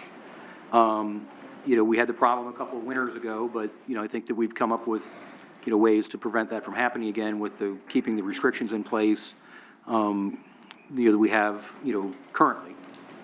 But then we have the joint meeting between us and the First Step Shelter Board, and there certainly was not any agreement between the 12 of us or 13 of us, whatever it was, you know, as to what direction to head. But then, you know, once again, something comes up about the board discussing the possibility of a safe zone out there. And, you know, I am wholly opposed to it. You know, we've always agreed of an intake area. We did agree to a 4-person resting space in the lease, which, you know, is, to me, something you do in a sort of an emergency situation. But the biggest concern I've got is not just the fact that we have these folks that are getting, their egress is going to be coming down, you know, in front of, you know, One Daytona, Space Square, if it gets built, you know, that's going to be where they're going to migrate every morning when they have to leave. This idea that the other contributing cities to the shelter can deposit their homeless people in Daytona Beach is extremely bothersome. And I cannot come up with, in my mind, any reasonable way to allow that to happen where, you know, like a police officer from Ormond would bring the person, do the background screening and everything, bring the person here at dusk and then come back at dawn and pick that person up and take them back to Ormond Beach. That's just logistically too complicated to think that it would actually work. You know, plus that person could easily disappear in the middle of the night, and now all of a sudden, we're transplanting all of these Solutions homeless people into Daytona Beach. So, you know, I'm bothered by the fact that these discussions are happening. I do understand that there's some people that, I think Ormond and Port Orange were both under the impression that they would have, free access, you know, for their contributions to the shelter, to a safe zone, but that was not something that we ever agreed to. So I just think we need to make sure that we as a body are in agreement on what our strategy is for a safe zone within the city of Daytona Beach. You know, I did get a call from the chamber today talking about, you know, liability issues. You know, we're not talking about, you know, our liability is very little with our current safe zone because it's used so infrequently. But to have something out there that could end up being used extensively, there would probably be a lot of costs associated with that for security and other things, intake, getting people there and back out. You know, it's 5 miles west of 95. There's nothing out there. You know, so it's a perfect place for a shelter that's running a program. It's not a good place for a safe zone. And I just disagree with there being anything more than this four-person resting area, you know, that we've already agreed to.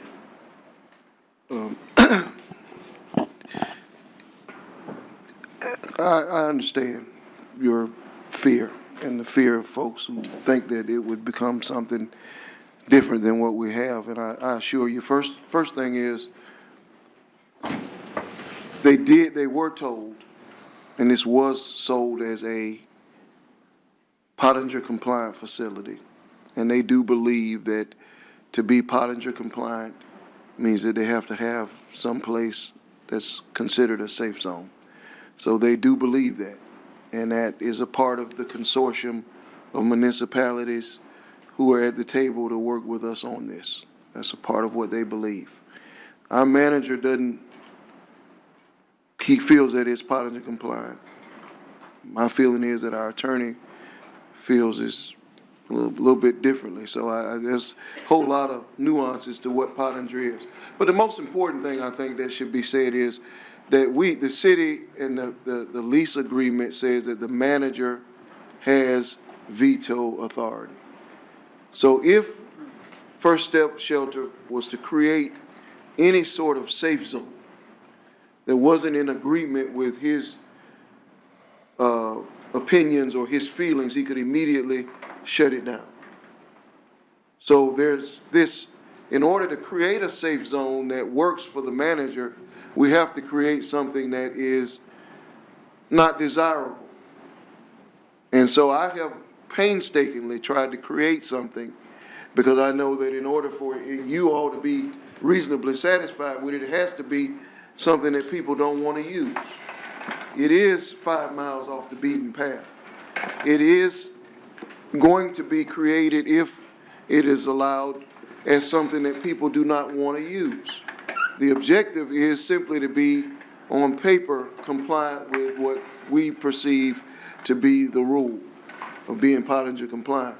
I feel that we have zero to be concerned about as it relates to this. Because as I said before, and I don't want it to be something that is aesthetically unappealing or that it becomes a magnet. So I'm not going to ask him to allow something. I'm asking him to do just the opposite. I totally agree that the manager or the staff or the commission should have the authority to approve this at the end of the day, or not approve it. If they don't, then we don't have it. So I don't foresee this as a problem at all. But what I do perceive to be a problem is if we don't have something or someplace, and one of the reasons we made it such a limited amount of time, what is it, 4 hours or 6 hours?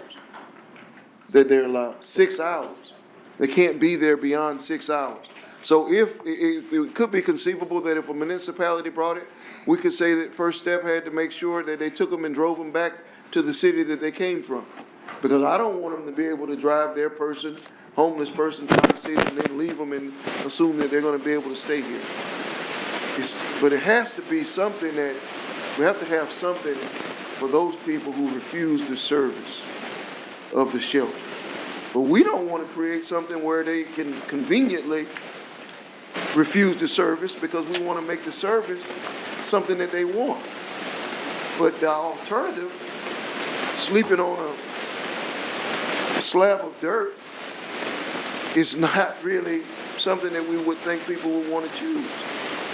I don't see why this is something that we should be overly concerned about. He feels comfortable that if it's not something that he's agreeable to, he'll just shut it down. I think an agreement's gonna come back to us that's going to outline what the safe zone would entail and rules and regulations and whatnot? No, I'm saying that we're gonna create a safe zone. Can't be created without the approval of the body. I don't know that that was what was said. No, Oscar compliance was never part of the first zone. Well, it was always a program about trying to help people get off the street and back in. We just agreed to disagree. We talked about it as part of the compliance. When we went around, I certainly said it in public settings. I said it to the county when they agreed to give us the money. So it was stated. Maybe it wasn't stated here, but it was stated in all the PowerPoints that we had and that we gave out. I don't see that the ordinance says that they have to come before this commission.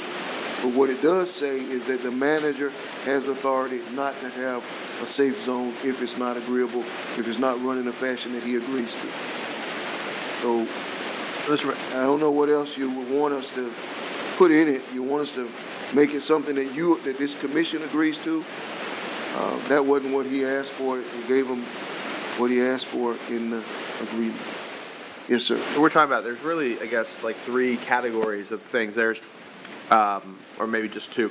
There's a overflow area for people who want the services, but yet it's not, there's not an availability. And those people would be treated, obviously, as potential members, participants. They're not going to be in any way discouraged, right? And then there's going to be, in our mind, like if people say, I want to do the program, I'm just waiting on a bed, that's commendable, we want that. Then there's people who do not want any services, and so they have a small area where they can stay if they perform their life-sustaining functions. Other than at that area, they're subject to arrest and all kinds of other things, but they have a place where they can go for a limited period of time. It's not going to be desirable to play Baby Shark 24 hours a day or whatever it is, keep people unhappy to be there. Outside the First Step Shelter walls, but on their property. Correct. Okay, but is there also going to be an overflow area as well? Well, I don't know if there's a described overflow area inside, but anyone who wants shelter, we will accommodate those people. Inside, and okay. Every person that wants to be in there, and I don't know if, I'm not reading what all our policies are, but that's the objective. If someone wants help, we want to help them, and we want them to be comfortable. We want them to be encouraged. We want them to be fed. We want them to know that they're wanted so that they can graduate from the condition of homelessness. And will we still have our other zone on where it currently is? Or are we going to shut that down, leave it be? I say, he says shut it down. Shut it down. I think from a city perspective, we're good as long as we have that shelter. I mean, I think that the existence of the shelter largely protects the city of Daytona Beach. Now, in the other cities, I think that's a bit different. But I think the existence of the shelter makes our city makes us compliant in a lot of ways. I don't know that. I guess what I'm concerned is if the safe zone is part of the First Step Shelter territory, is it going to be? What cities can use it? Can all the cities that participate in First Step use it? Yes? So then all the cities would therefore be compliant by having the opportunity of using that shelter, the land at the shelter that's designated as a safe zone? By dropping all their homeless in Daytona Beach, they would be compliant. Right. For 4 to 6 hours, is that All how right, it works? and if the manager felt that was going on, then just eliminate it. I don't think. But Daytona would clearly be compliant, and that's my concern. Well, that's what We're compliant now. We're compliant because we have a, Clyde Morris. because we have Clyde Morris in that area. He feels as though, the way I understand it, we still need a safe zone. He doesn't agree to that. I don't agree Bob, to did you that. find from what something I- in the lease related to this? Steve, Yeah, I mean, I can, and we're talking broadly, and the lease is very specific, of course, as to what the requirements are with regard to what I prefer to call an Eighth Amendment zone or Pottinger zone, which is different than what we have out on Clyde Morris. So the lease is intended to apply just to the city, to those 4 resting spaces, which are reserved to the city for drop-off by the police department. As to those 4 resting spaces. To the city of Daytona? I'm sorry. City of Daytona, right. As to those 4 resting spaces, they can be provided inside or outside with the manager's approval. That's what the lease provides. And as to those spaces, the shelter cannot require that there be any particular programming involved for those participants. And that's what makes it essentially Pottinger compliant. But how do we make ourselves Pottinger compliant and then say to the other cities, you don't have to be Pottinger compliant? Bob, is there anything in the lease about a safe zone? No. Only what I've just described to you. That term safe zone is not used. That's why I'm saying there cannot be a safe zone without it coming back to this board and us agreeing to conditions of the safe zone, because we didn't include it in the lease. It was in the earlier draft, and it was removed. Let me, if I can just help confuse things. There's a lot said about Pottinger, what Pottinger is, what it isn't. There's cases that are around that, that even changed recently. So, I don't know that anything is truly Pottinger compliant. But the theory behind it was, it evolved out of not having a place for someone who was homeless, that was on the street, that was violating some city code or city ordinance. It evolved from that, and that the cities were arresting them and taking them to jail. It evolved in that way because they didn't have an alternative. They didn't have an alternative shelter. They didn't have an alternative spot for them, and that's how it started. And in fact, in some cases, there are cases now where the city has a shelter, and they give the whoever's in violation an alternative to go to the shelter or go to the incarceration facility, and that is considered compliant. That would be correct, as long as there are no programming requirements attached to entry into the shelter. But there are programming requirements attached to First Step. Right. And we, the city of Daytona Beach, have set aside 4 beds. They agreed to that in the lease, operated, but the rest of the cities do not have it. Correct. So they don't have Pottinger compliance. Correct. So why would they agree to stay with us if they don't have Pottinger compliance in some way? Because this was, in my mind, never a substitute to Pottinger. It was something that was supposed to be greater than a safe zone, something that actually had the opportunity to help people get back on their feet. This is a shelter with a program. It wasn't intended to be a jail diversion program or a, homeless daycare or anything like that. It was programmed. It was people with social services. It was people help with substance abuse, with mental conditions, medical conditions. There was assistance that you could get there that really is not elsewhere available in our community. And the thing that I really liked about it was you could get those services when you first became homeless, as opposed to getting them from some federally funded program where you had to be chronically homeless. You had to be homeless for 2 years before you could get in. There was a huge advantage to this for me, because that person who's been homeless for a day or a week or a month is the easiest one to help get back on their feet. That person who's been on the street for 2 years is going to take a lot of work. And if you remember when Dr. Marvitt, who initiated this whole thing in a formal sense for us, everybody fails out 3 times before they actually get through. These are people who don't, you talk about making it something that's not desirable, but, what happened last night in Deland? A woman got in a fight with a guy over a blanket, and the guy killed her, stabbed her to death. 2 homeless people. Like that's That's the population that represents some percentage of the homeless in Volusia County and in East Volusia County, Daytona Beach. And we need to be very careful about this. I did not realize that the shelter had made these commitments to it being Pottinger compliant. The fact that the county now has a dumping ground for all their homeless is very disturbing. If you think about how big the county, in the unincorporated area of Volusia County, it's just troublesome. This was not the direction that I thought this was headed, from day one, back from when Marvick was here. And it wasn't, I think we just need to be careful. We have not made a commitment to the shelter at all about there being a safe zone, period. But if we're going to have one, we need to be in agreement what it's going to look like, what the rules are, how many people, the pick up and drop off, or the drop off and pick up piece of it. Who's going to, what are we going to do about securing it?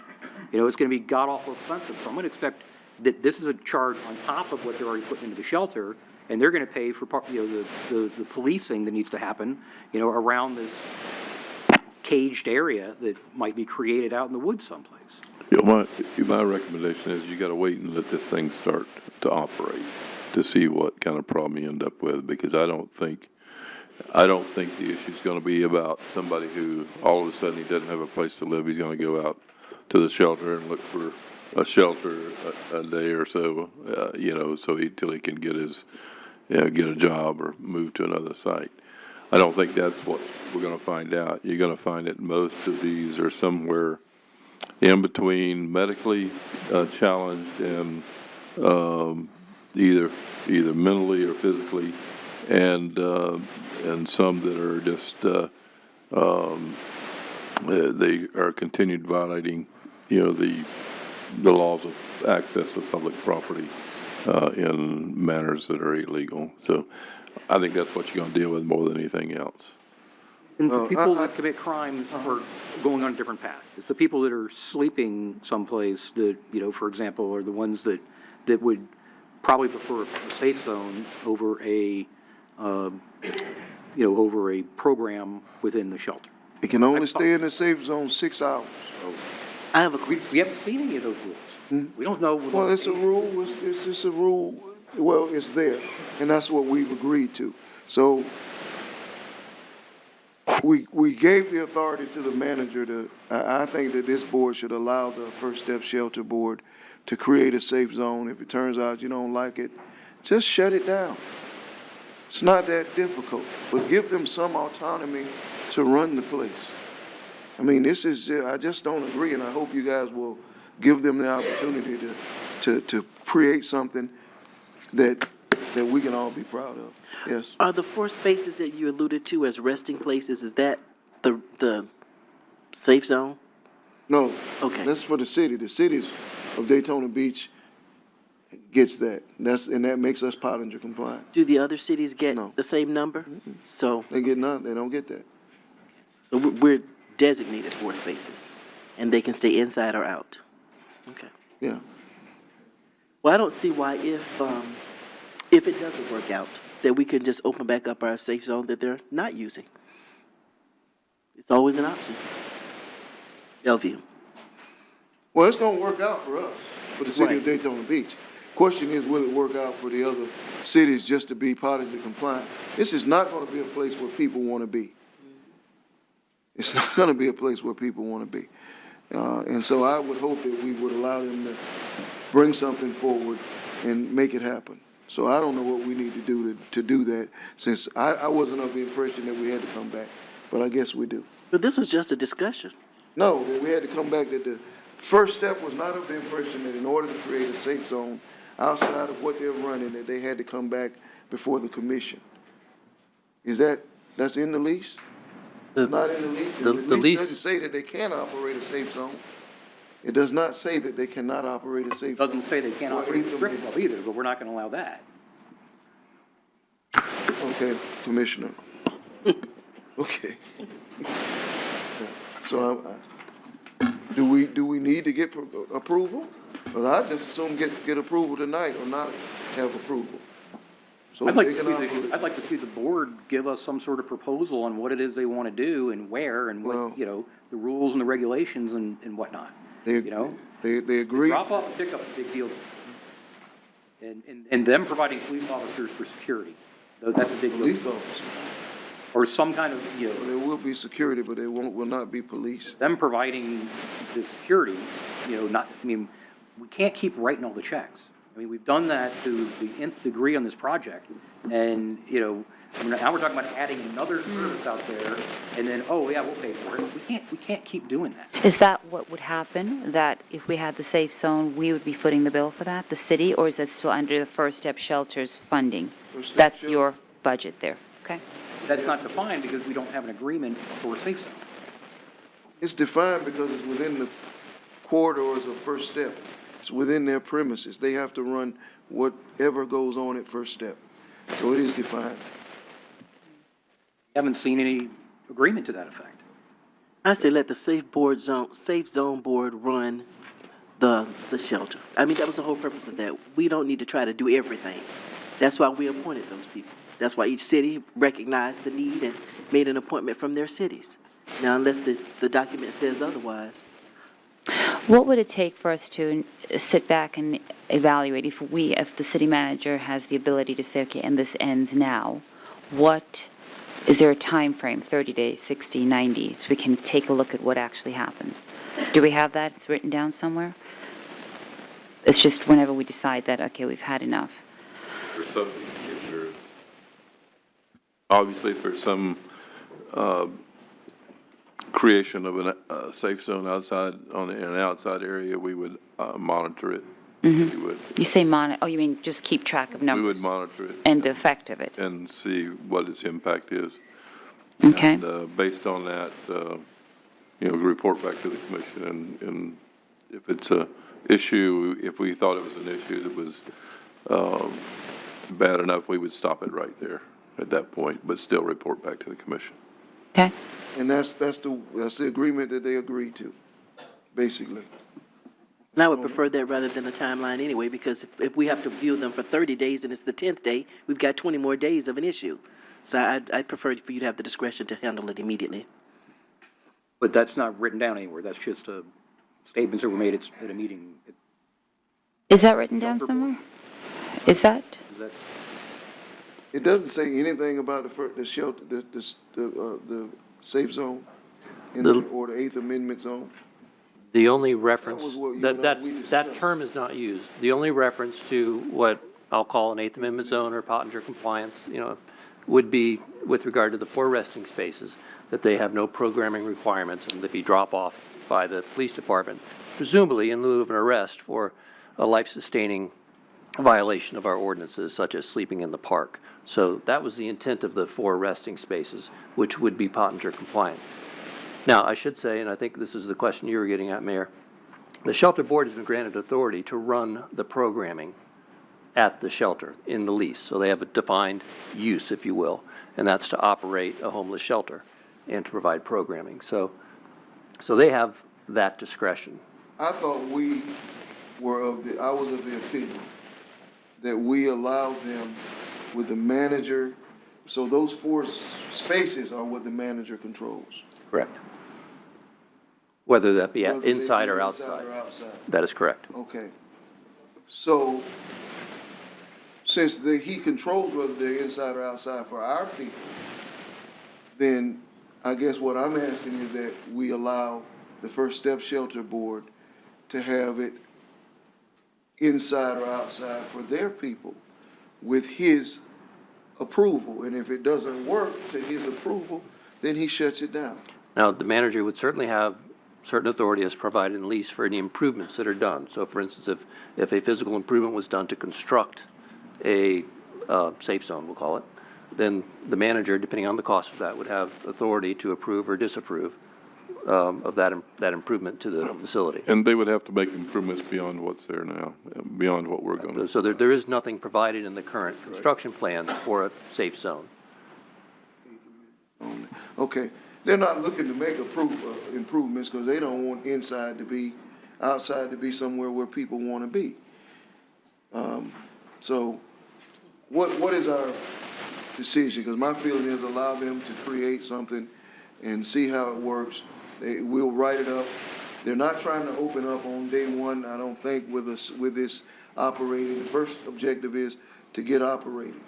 But allow them to create something in this area. And then if he doesn't like it, disband it. And we would, That's why we signed up for that. We chose a board for a reason, not so that we would be micromanaged. and whatever we decide, we would have that in writing, because process is starting to become important. Having conversation alone and sort of softly saying things is not working right now. So if we do move forward with this, and we have the right to pull it, can we have that written down, or is that going to be a problem? That we can stop whatever needs to be stopped, that the city manager can we do that in writing? Already written. I mean, we have. It is in I writing. suppose if you want to change the terms of the lease, we'd have to enter into an amendment of some sort But the inside or outside portion is already written. as it relates to the 4 resting spaces. Yes, that is under city manager's authority to approve the outdoor resting space area. Already has the authority.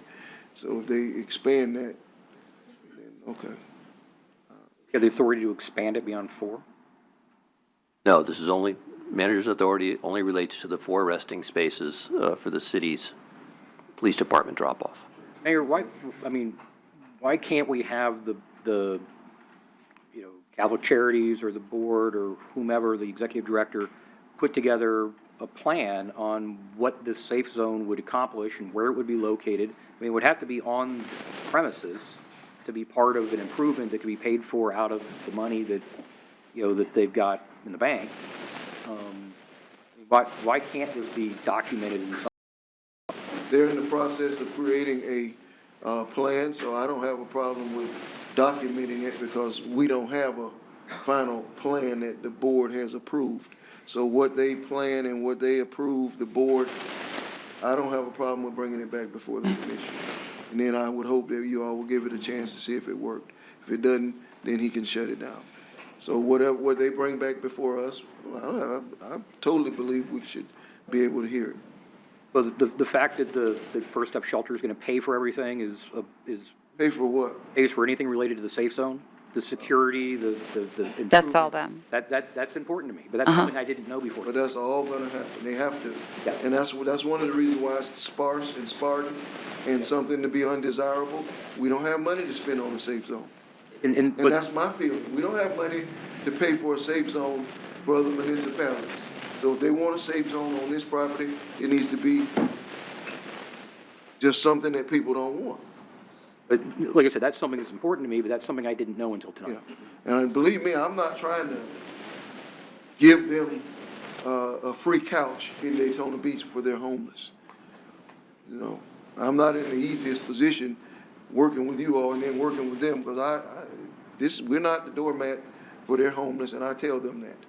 You know, so they all have, and if their homeless people come, I'm of the opinion that if they drop them off, they have to go back there once their 6 hours are up. They don't get to get dropped off down on Main Street. And That's just not where I am. is that part of their requirements written We down haven't gotten to there? those requirements, but when we get to those requirements, that'll be my expectation. Okay. I don't get to stay here. Okay? But we'll bring it back and then we'll have a discussion and hopefully you all can sign off on it. And then if you don't like it, once it's running, he can give it the axe, get rid of it. And that's really my reason for putting this on the agenda tonight was to get to that point, so that we knew more about it and what the structure would be and, who would be financially responsible, things like that. So I'm perfectly satisfied with something coming back to us in the future. And just so you know, when they said that, I was in agreement with this. If this is what you want to have, we want to have a discussion. I said, yes, by all means, let's talk about it, because we have to believe in it, and we all have to believe that it can work for our benefit.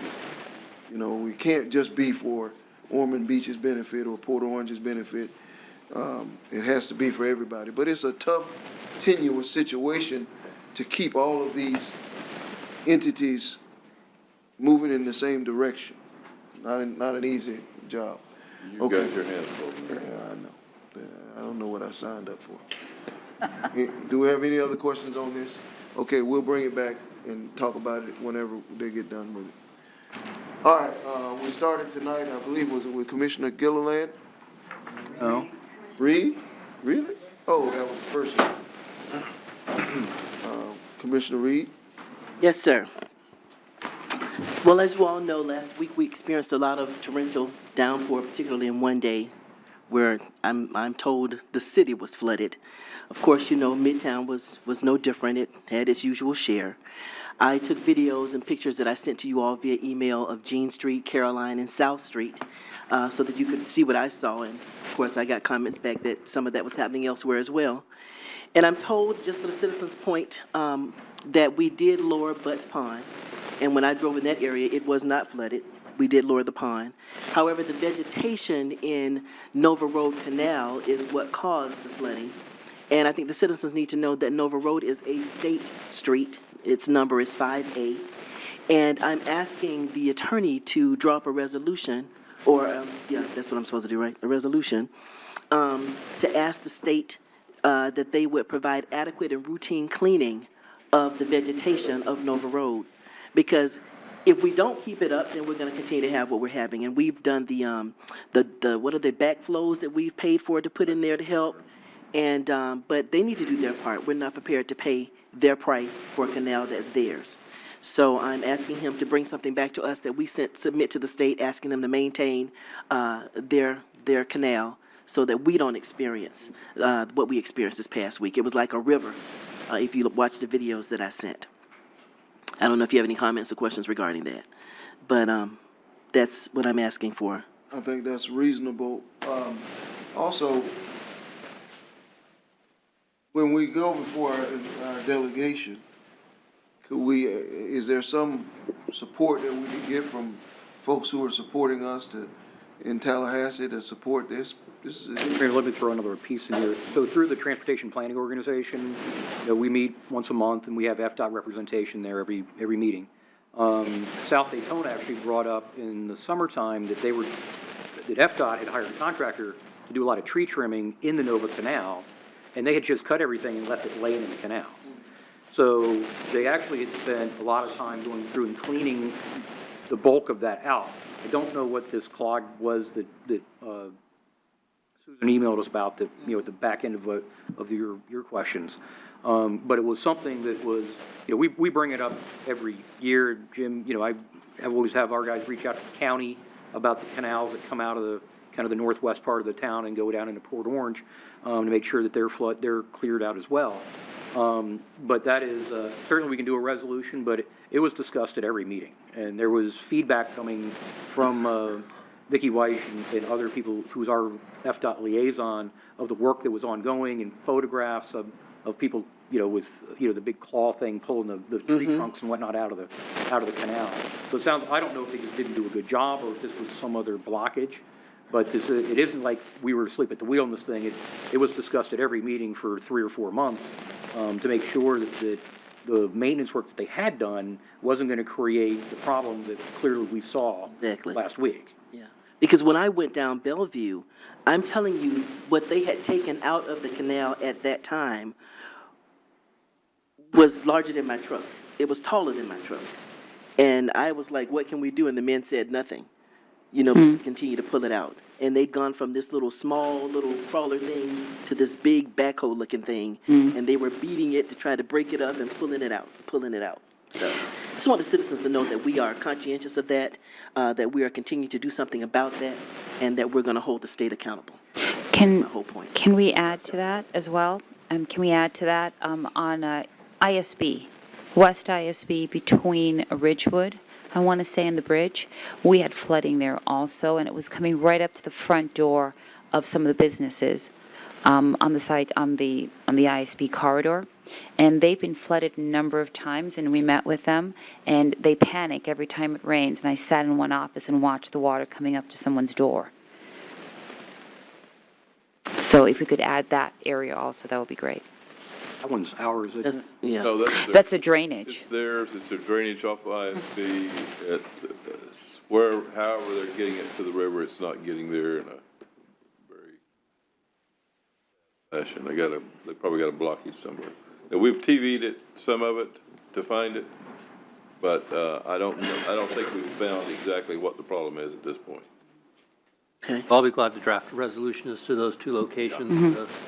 I'll get you information on it. Very good. Thank you. And I don't know if what I mentioned at the last commission meeting would also go with this, but I indicated between Adams Street and Nova Road, or right there where Crab Stop is, they just did this road. The state just did this road, just paved it and repainted it and all of that.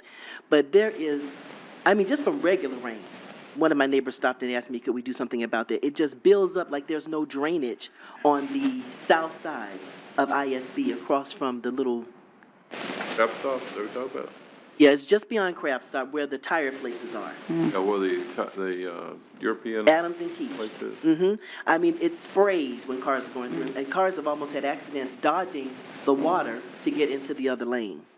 And they just did this street, so I don't understand. And I don't know if there's some cleaning that we can do of the drainage to try to control that, but this is ISB as well. That would be their drainage. We'll have to, we can look at it and see what we can find, but majority of that, we're gonna have to get them to clean out.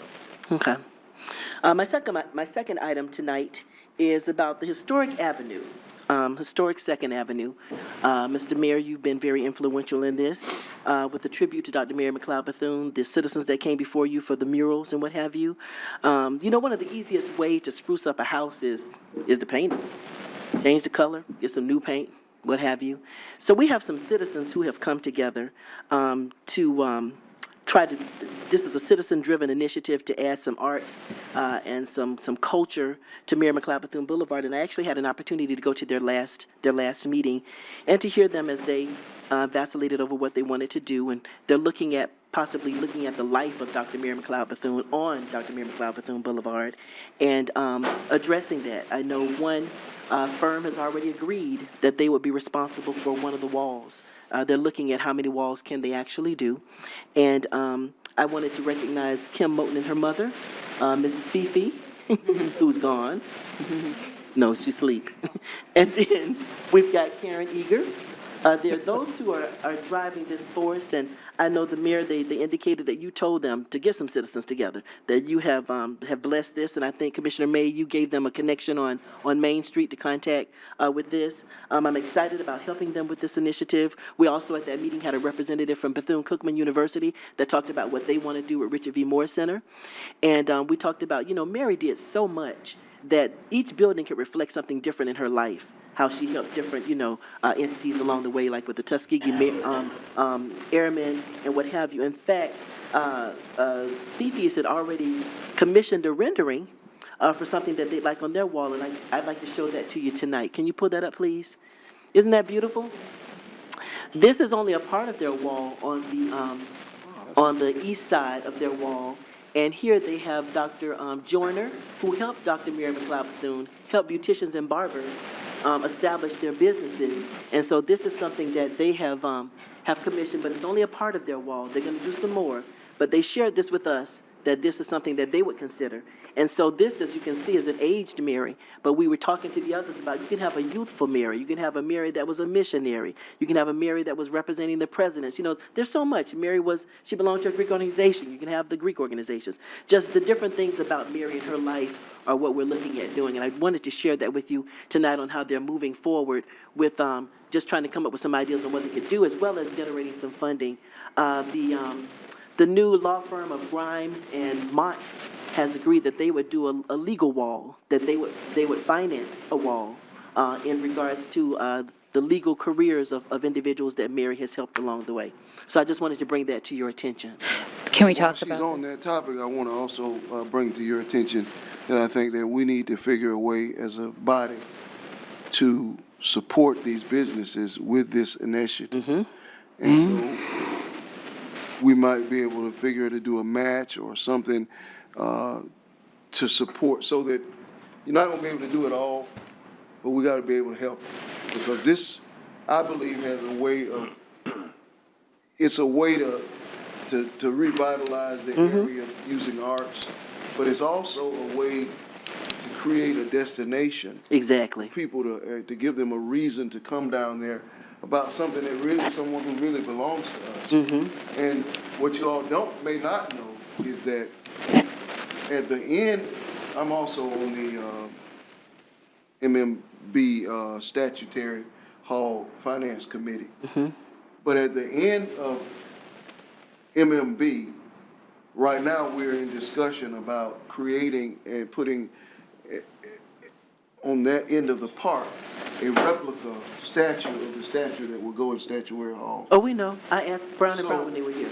So the whole point of that, we don't have the money yet, but I think we will be able to raise it.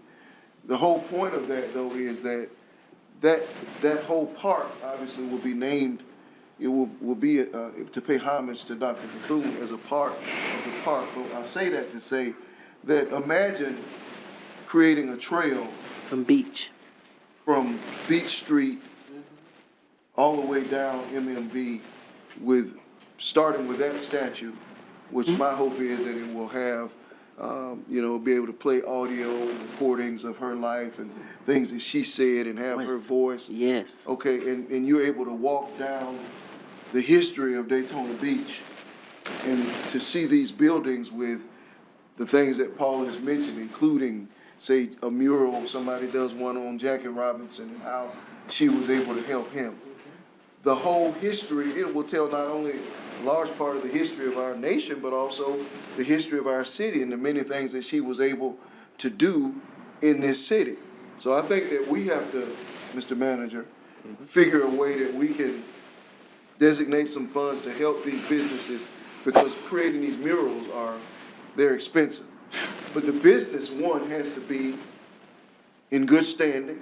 We got to create some standards, and they also have to be, as I say, contributing to this process. Mr. Mayor, we've had some discussions. I mean, Yeah. I know Commissioner May had the same, very similar ideas, and I'll let her explain. Let me just go down this road. Please, yeah. So we went to St. Petersburg with the Chamber, and we saw the St. Petersburg Arts District. So I went before down there, we go down the road of dollars and cents and matching funds, I think from a legal position, maybe we should consider creating an arts district. But the arts district, I believe, should include Main Street. And I believe it should go from the beach as a district. It should come up Main Street, through the park, and then up MMB. And then it becomes a true art district with a trail. And it then becomes a destination without being just two spots. Because I think Main Street is in the same position on Beachside. Because our goal is to get people from Beachside to the mainland and then back again, right? But there are some cities that are doing it. Windward is one of them. St. Petersburg, New Smyrna Beach, DeLand. We have examples, but we need to have some sort of guidelines with regard to what is allowed, what is not allowed, whether there's language, whether there are pictures, what the pictures look like. And also, I'm not sure that there needs to be an approval process. There needs to be an approval process that I think should be separate from the commission. An arts coalition should be formed, and I introduced parties that already met, and they were actually forming something that was legal, where they could actually go and apply for grant money and funding. That's been going on. That relationship has been developed for a few months now. So this is in the works, but I think our part is governance. What does that art district look like? What do we allow? What don't we allow? Et cetera. The size of it. Things like that need to come before us. So district first. Well, we my created thoughts. the district, but I don't want to hold up on these people are moving. Sure. So The other areas, we can't hold up on we got to create, staff has to move, because I want Sure. them, the ones that are starting, the early birds, Right. to be able to get some of Right. the worm, to get the support, to be able to put this in sure. place. And understand, sir, that Main Street has been doing this, Beach Street, and they've been privately funding it. And it's been a slow go, but they've been trying a little bit, which is why they took the time to develop a legal side to this, to be able to apply for large amounts of money. So I think working together, they stand a greater chance of getting more funds. And not necessarily from the city, from arts understand. councils all over. Yeah. But wasn't there some language in regards to saying an art district? Was there something in regards to not being able to say that, or was it That's not, When, there's some holdback or it's not an art, what's the historic district, I think. okay. Yeah, I mean, we've got zoning requirements and Yeah, building we don't want requirements for historic. historic districts. Art district, I think, is a slightly different mechanism. Mm-hmm. It probably has more to do with funding and approvals of the murals of the wall Right, graphics than right. anything else, but. And so if we model it according to St. Petersburg's process, we're not St. Petersburg. We don't want the same ideas, but their funding mechanisms worked as an arts district, as opposed to just having a historic area in one space. But it gives us more, gives us a larger range to work with. We can pull in more areas, and the key from what I saw at St. Petersburg is mass. You have to do a lot of things at once that are significant. If you do 1 year, it takes too long. So if we hold out and work toward a very precise process, we can maybe get more money from a greater source than the city.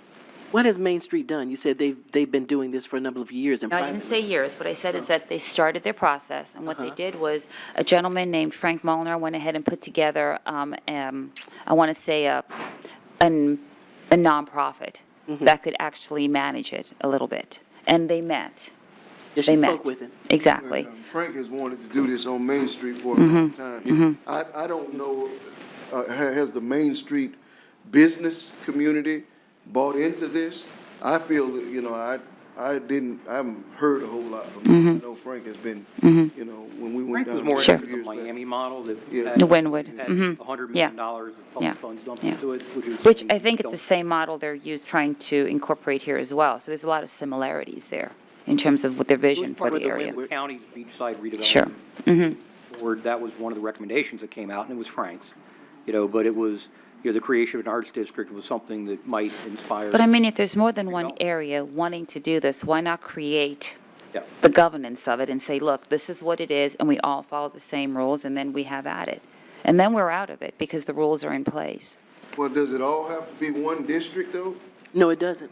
No, it doesn't. Because I kind of believe that they're two Sure, distinct sure. So places. in St. Petersburg, there's one arts district that has, it's the name, which allows them to do governance and kind of set that up. And then they have different areas, and each area has its own theme, but it's something that it's joined. They're creating something, not just someone's doing this and a couple here. It's a very collaborative effort. And I believe that's what this will be, a very collaborative effort. There were several of the business owners at this meeting, and they were signing in and signing on, in-depth discussion. I was quite pleased to see the citizenry come together and how these two young ladies have pulled people together to have discussions. This wasn't their first meeting. I understand they had one with you. And it's moving. We're making some suggestions on some themes that they could have in carrying out Mary's life, as I discussed earlier. And I think they're on the move. And I agree with assisting. Well, how do we bring this to because I'm hearing, I want to figure, how do we make Sure. this happen? So. Let's. Sure. So I've been working through this a little bit. So I contacted the St. Petersburg, it's called the St. Petersburg Arts Coalition. They have an executive director who put the entire thing together along with the chamber, and he pretty well coordinated the entire event. So our goal would be, city staff, hopefully, contact him and have him guide us a little bit and maybe see if they can do a telephone thing or a video thing and explain to us what I liked about it was that the city had a role, but it was actually done through this organization. Our role was to say, in St. Petersburg, and Mr. Chisholm, feel free to jump in, that yes, we agree we want this. But by the same token, it should not be something that the city controls. The I don't think they artists want the city to control this. and financially as well. The way- It was taken They're away not from the asking city. The way right? they had it set up, Mayor, was they had a governing board and it was really the art community really governed how it was done and administered throughout the city. The city adopted the governance ordinance that gave them authority to do things, but they basically managed the whole process. And that's what I think they intend to. Exactly, and they were able to get huge amounts of funding doing it that way. And that was the key, was the funding source.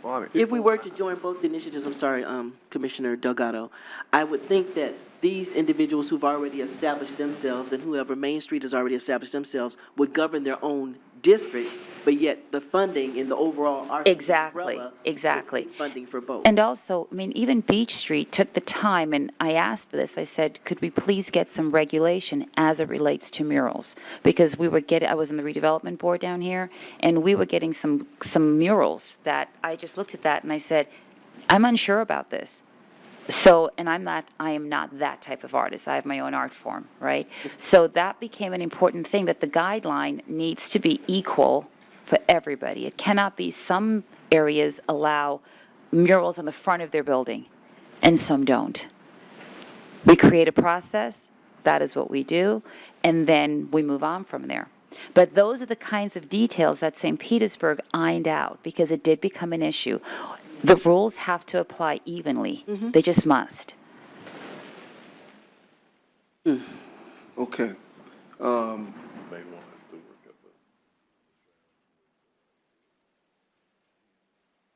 right, well, I think that we would ask staff to start working up a draft and bring something back to us.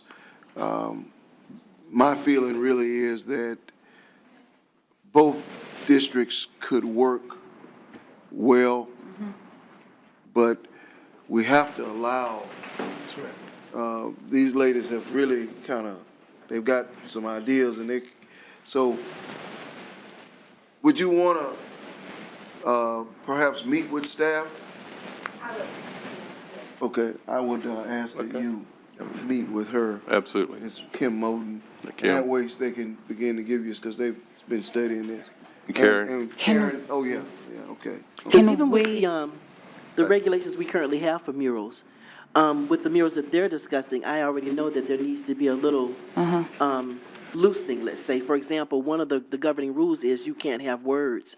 Mary was a member of Delta Sigma Theta Sorority Incorporated. If I were to get the Greeks together and to say, let's have a wall that recognizes her in that sisterhood, and then all the others, paid for that wall, we would want the letters or the words to be there. So that's something that the process would have to identify what words could or couldn't that would offend someone else. I think that's why we should, I think it's very hard to force art to exist in an area. Like, you can't create lightning in a bottle like that. I mean, I think you can create an environment favorable to that. And that's what I think we need to do, because I've gone out and had people paint chalk stuff on the side of my building.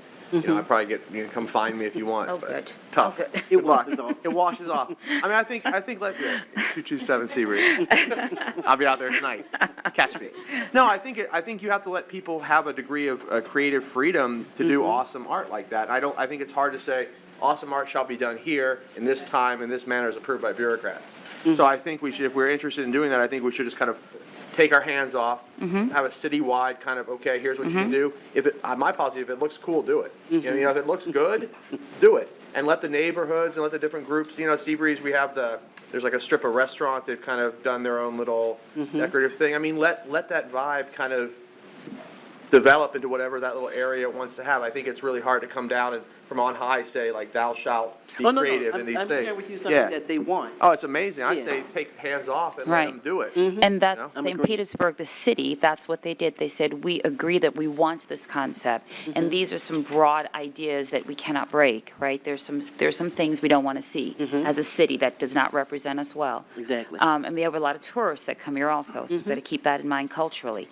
And then we walked away from it, and the coalition did its thing. Exactly. And that's what they're forming, a coalition, and they would be mindful of what's happening in their area. Right. It needs to be more defined. Let's take off, let's loosen it up on a citywide level. Really, what happens, Mr. Mayor, is they regulate themselves. Exactly. It's not us doing it. We give them the framework. Yes. But in the end, they're gonna regulate themselves, and they'll do a lot better job of that than we will. Yes. Okay, all right. I don't Okay, wanna- go ahead and voting on it. Start working on that. But throughout the city, Okay. potentially, right? Start working on that. Did you say throughout the city, sir? Like, potentially throughout the Workshop. city, right? I mean, we're not gonna say only in these areas. We would have a governing board that covered all. Right. It wouldn't be just, Yeah. this area or that And area. so It would be St. everything. Petersburg has 9 or 10 or 12 different districts. They have I a love thing it. and they have little areas, but there is one vision. There is a vision, there is a theme, which is you drive around and you see, which is kind of what part of the city's vision was. You drive around, you see different things, and it becomes a touristic So that spot. works Part of so, their works vision so well is with, that- I'm sorry. I'm sorry, that works so well with social media and all those kinds of things. You can put stuff up on, you can have hashtags, things like that to draw people's attention. Oh, There can yeah. be tours and things like that to promote. I mean, I think it's just, it's a right time, right idea kind of thing. I think it's great what they're doing. Where tour is the exact word I'd like to use, Commissioner Delgado, because what these ladies are envisioning is we already have a Black Heritage Tour that the city promotes. They want this to be a destination as a part of that tour, to draw people to that area, to those businesses, hopefully bring some economic development because there's so much, so many feet on the ground. People will want to be there to capture that If they audience. run out of space, they can come to Seabreeze. Okay, if you run out of space, you can come to Seabreeze. But I just wanted to share that, Mr. Mayor, and to show you one of the renderings that's being considered by that committee. And make sure, Ms. Moten and you, Ms. Eager, that y'all get together with the manager. All right? Okay. Now, my last thing this evening is if you've looked at your commission, if you've looked at your manager's update, at the very bottom, you'll see that we're going to have a meet and greet with Dr. Cripe, the new president of Bethune-Cookman University. This is in partnership with the Daytona branch of the NAACP, with the Midtown Community Development Corporation, and with the Beta Lambda, Alpha Phi Alpha Fraternity Incorporated Alumni Chapter, are helping to co-sponsor this to offset the cost. He is a member of Alpha Phi Alpha. And the city is sponsoring the location, and the others are sponsoring the refreshments. It's on the 30th of October, which is 2 weeks from tonight. It's at the Midtown Community and Cultural and Educational Center, 5:30 to 7 p.m. The 5:30 to 6, the light refreshments. This is not dinner, it's light refreshments. And from 6 to 7, we have a small program, but we just want to welcome him and to let him know that he is appreciated for coming here and for leading this great institution. And you'll see all of that coming out on our social media and the various means of communication for the city to come. We want the city to come out. We're preparing for 200. If you're coming from work, come in your business attire. If you're coming from home, come casual. This is not a fancy something. This is an introduction to him, to our city. That concludes my comments for this evening, Mr. Mayor. Look forward to it. Ms. Traeger? Well, Hollywood, California, Hollywood, Florida. Daytona Beach is also becoming known as a filmmaking place.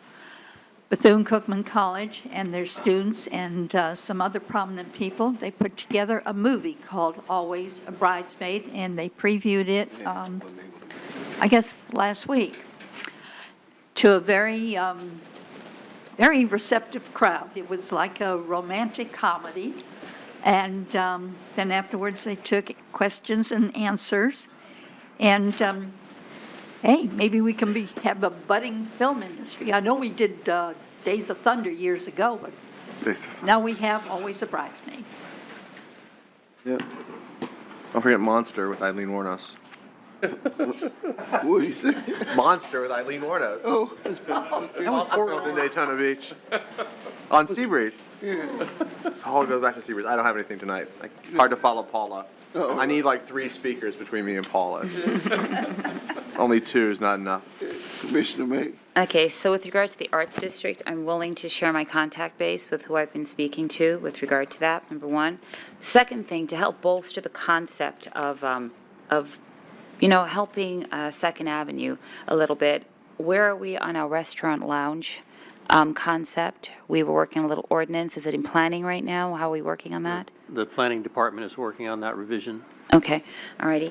And that's those 2 things dealing with that. Also, I noticed in our agenda that One Daytona was going to be doing some sort of, they could have a closed street and they could have liquor.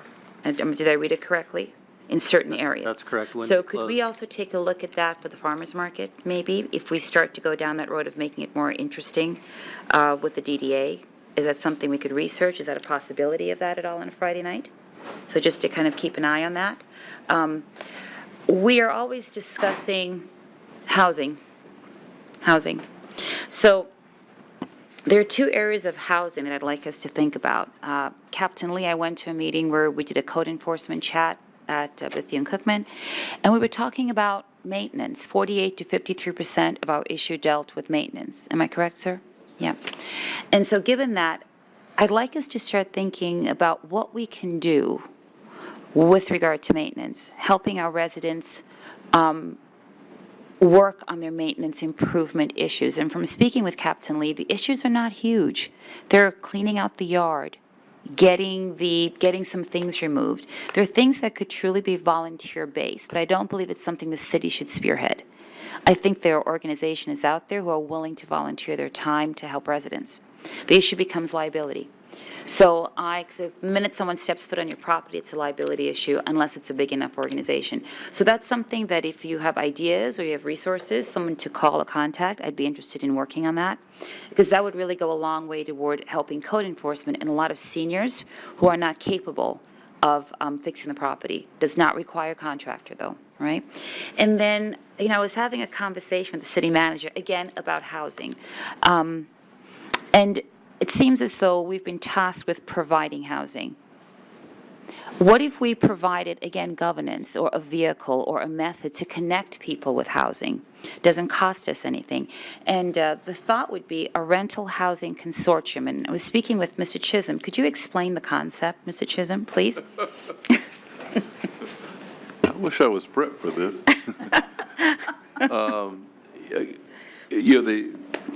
The difficulty is packaging the availability housing with the individuals. That's kind of the problem. And then you have different housing options and different housing entities that can be of assistance. It's a matter of marrying them up and really putting it together.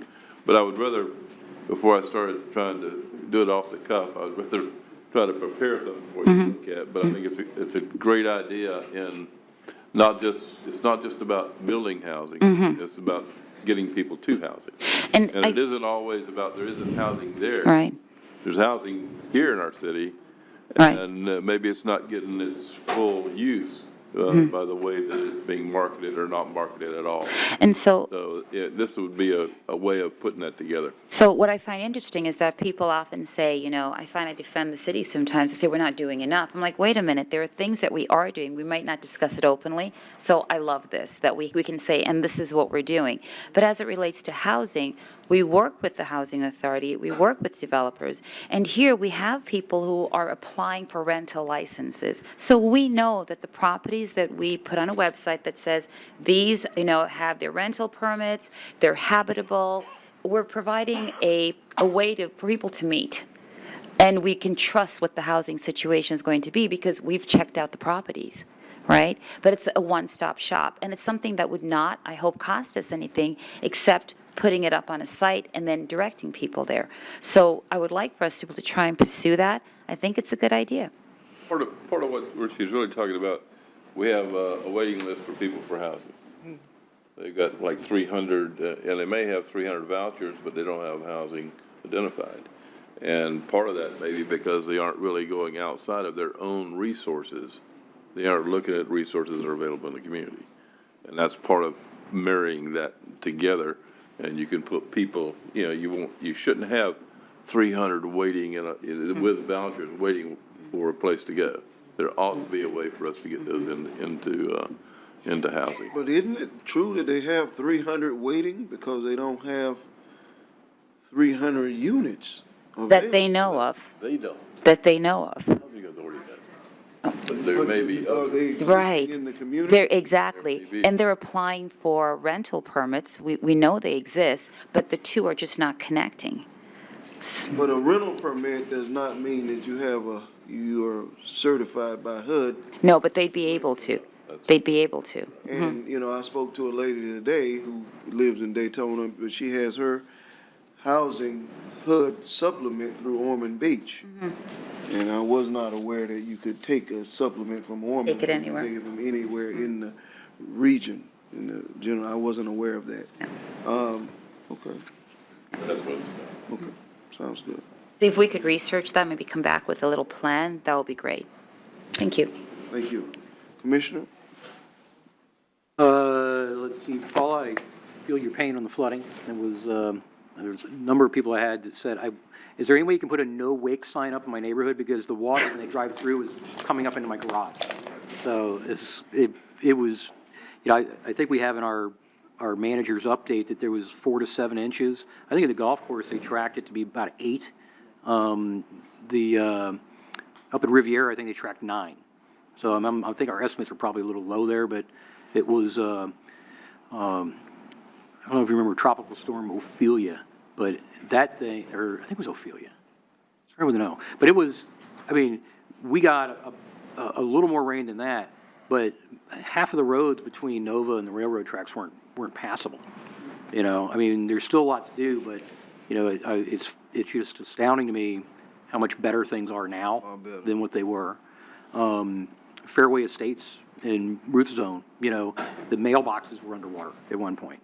You know, and we've done a lot to kind of clear that out and getting water running through the golf course down into the river. So, you know, like I said, still more to do, but let's not forget that there's a lot of good things that we have accomplished already. Let's see, Florida Department of Transportation is releasing their proposed 5-year work program. Here in the revenue projections are lower again than what they had projected. So I'm not exactly sure what we're going to see, but the public hearing on that is going to be next week. There is a website that where people can go and listen to the information. They're also going to be at our TPO meeting for a presentation. The date of that meeting is October 23rd, 9 a.m. out near the Ale House at the Volusia Flagler TPO offices. We'll get a preview of what I'm hopefully won't be as bad as news as last year. We had a lot of projects deferred last year in all of East Volusia. All of Volusia County, but East Volusia got hit particularly hard. And lastly, so we got Biketoberfest starting here in about 3 hours and 50 minutes. So, no, 2, sorry. After 9? Wow, we've been in here a long time. So 2 hours and 50 minutes. Wow. But one of the things I'd like to see, because we've made a lot of changes, there's been a lot of effort that's gone into trying to, you know, streamline the process, make it more defined, make it more, you know, uniform enforcement of the rules. I think when we get done, I'd like to see us do kind of a little postmortem on a review of each of the applications that were denied, and make sure we're comfortable with the way that they were denied. Anything that was actually denied and then appealed and approved, you know, I think we kind of need to look at that process, that decision making, make sure that it's right. And I don't know, it might not be a bad idea to even do a survey of the folks that pulled permits after the fact and just see what their experience was. You know, Bike Week and Biketoberfest are dying. They're shrinking by, you know, 3 to 6% every year and have been for, you know, at least 6 or 8 years. And it's a huge economic boost for East Volusia. The Chamber did a study many, many years ago, but it showed that the total economic benefit was something in the neighborhood of $800 million. It far surpassed the economic benefit from what goes on out at Daytona International Speedway. So I think that it's something that we need to just be cognizant of, because, you know, it's becoming tamer, it's becoming more better managed. But, you know, I don't think we want to be obstructionists in the process. If there's something that we could do a little better, you know, I think we want to identify those things and try and make those improvements. And we might stumble across something that we were allowing that perhaps maybe we didn't. So it's, you know, once again, it's not the Wild West like it was back in the 70s, but it's, you know, I think it's still always an opportunity for us to do those sort of look backs and see what did we do well, and let's build on that, and what did we not do well, and figure out how to do better next time. Right. Good night. Thank you. Commissioner Henry? Just one thing, piggybacking on the St. Petersburg tour that you had. Did a tour in St. Petersburg last week. And something that I wanted to talk to Kim about, she and I are supposed to be meeting.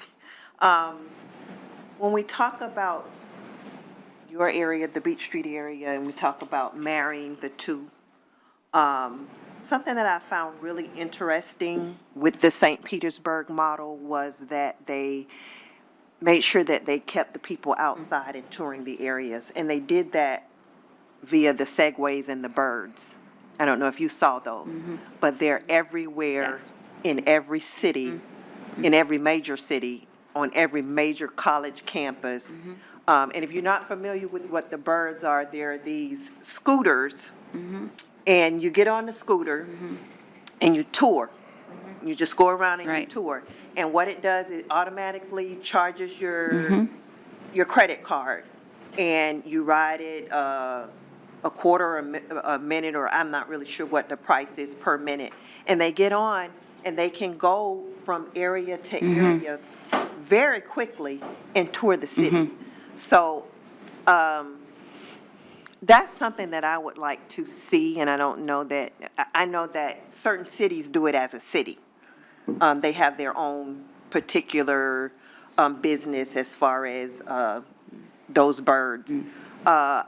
But I would like to see if that's something that we can look at, because that is how I believe you marry the two. People don't want to walk as much, but if they're on that bird, before they know it, they're in your district, and they're going to come on around, they're going to look at the Brown and Brown. Well, let me not say the Brown and Brown, but the new park. The new park, and then they'll roll on around over to. And they'll see the Sweetheart Trail. They can actually use And the Sweetheart Trail, That'd be absolutely, fabulous. which is what I thought, the Sweetheart Trail. Then they'll roll on around over to Second Avenue area, and even roll right on down and see the college as well. So that is something that I noticed that they've been doing in cities all over the place. And that is a good way, I believe, that we can start to begin. I think that it's we can fantastic. begin to marry the two. Yeah. Because that's essentially what we want to do. We want people to see the city. We want them to experience it. And we want to make sure that we provide a way for them to see it and experience it, besides being on their feet or having to get in their car and having to go to the next place or go to the next place. But when they're on those birds, they're just around and they're in the city. They're stopping at the ice cream store if there's an ice cream, if there's one in your district, and they're stopping here to get a drink here, and then they go on down, they tour here. And so that is something that I'd like to talk to you about and meet with you about, maybe perhaps getting that together to see how we can make that marriage. Let me share something with you. I got a proposal from your classmate, Danette, Commissioner Henry, this summer that I hadn't really sifted through, Curtis Asthma. But it is a proposal for something just like that, where you would have these things, but we as the city would be the beneficiaries of was a 40 or 50% of the revenue, of which I promptly suggested to him that we could use for First Step Shelter, because it was designed to go towards a charity or something of that nature. I'm thinking the arts. And so I was thinking it'd be perfect for the shelter. And you would be able to sell that to the businesses, because businesses have to, some of them have to host them. So at any rate, I will share this proposal with you, and, you can start considering it. There are some drawbacks. Some people are having concerns about these because I had a colleague who went down south over the summer, and she was riding one of these things, and she hurt herself pretty bad on one. So some cities are, and that was my initial thought after that happened. I got concerned about it, but since you bring it up, I will share it with you. Yeah. And definitely for somebody else, not for us. It's their contract, but nevertheless, it's still a safety issue. But and the good thing about those is that you don't have to return them where you pick them up. I mean, you get on one, you ride down to Beach Street, and you can leave it right there where it is, and they stay there all night.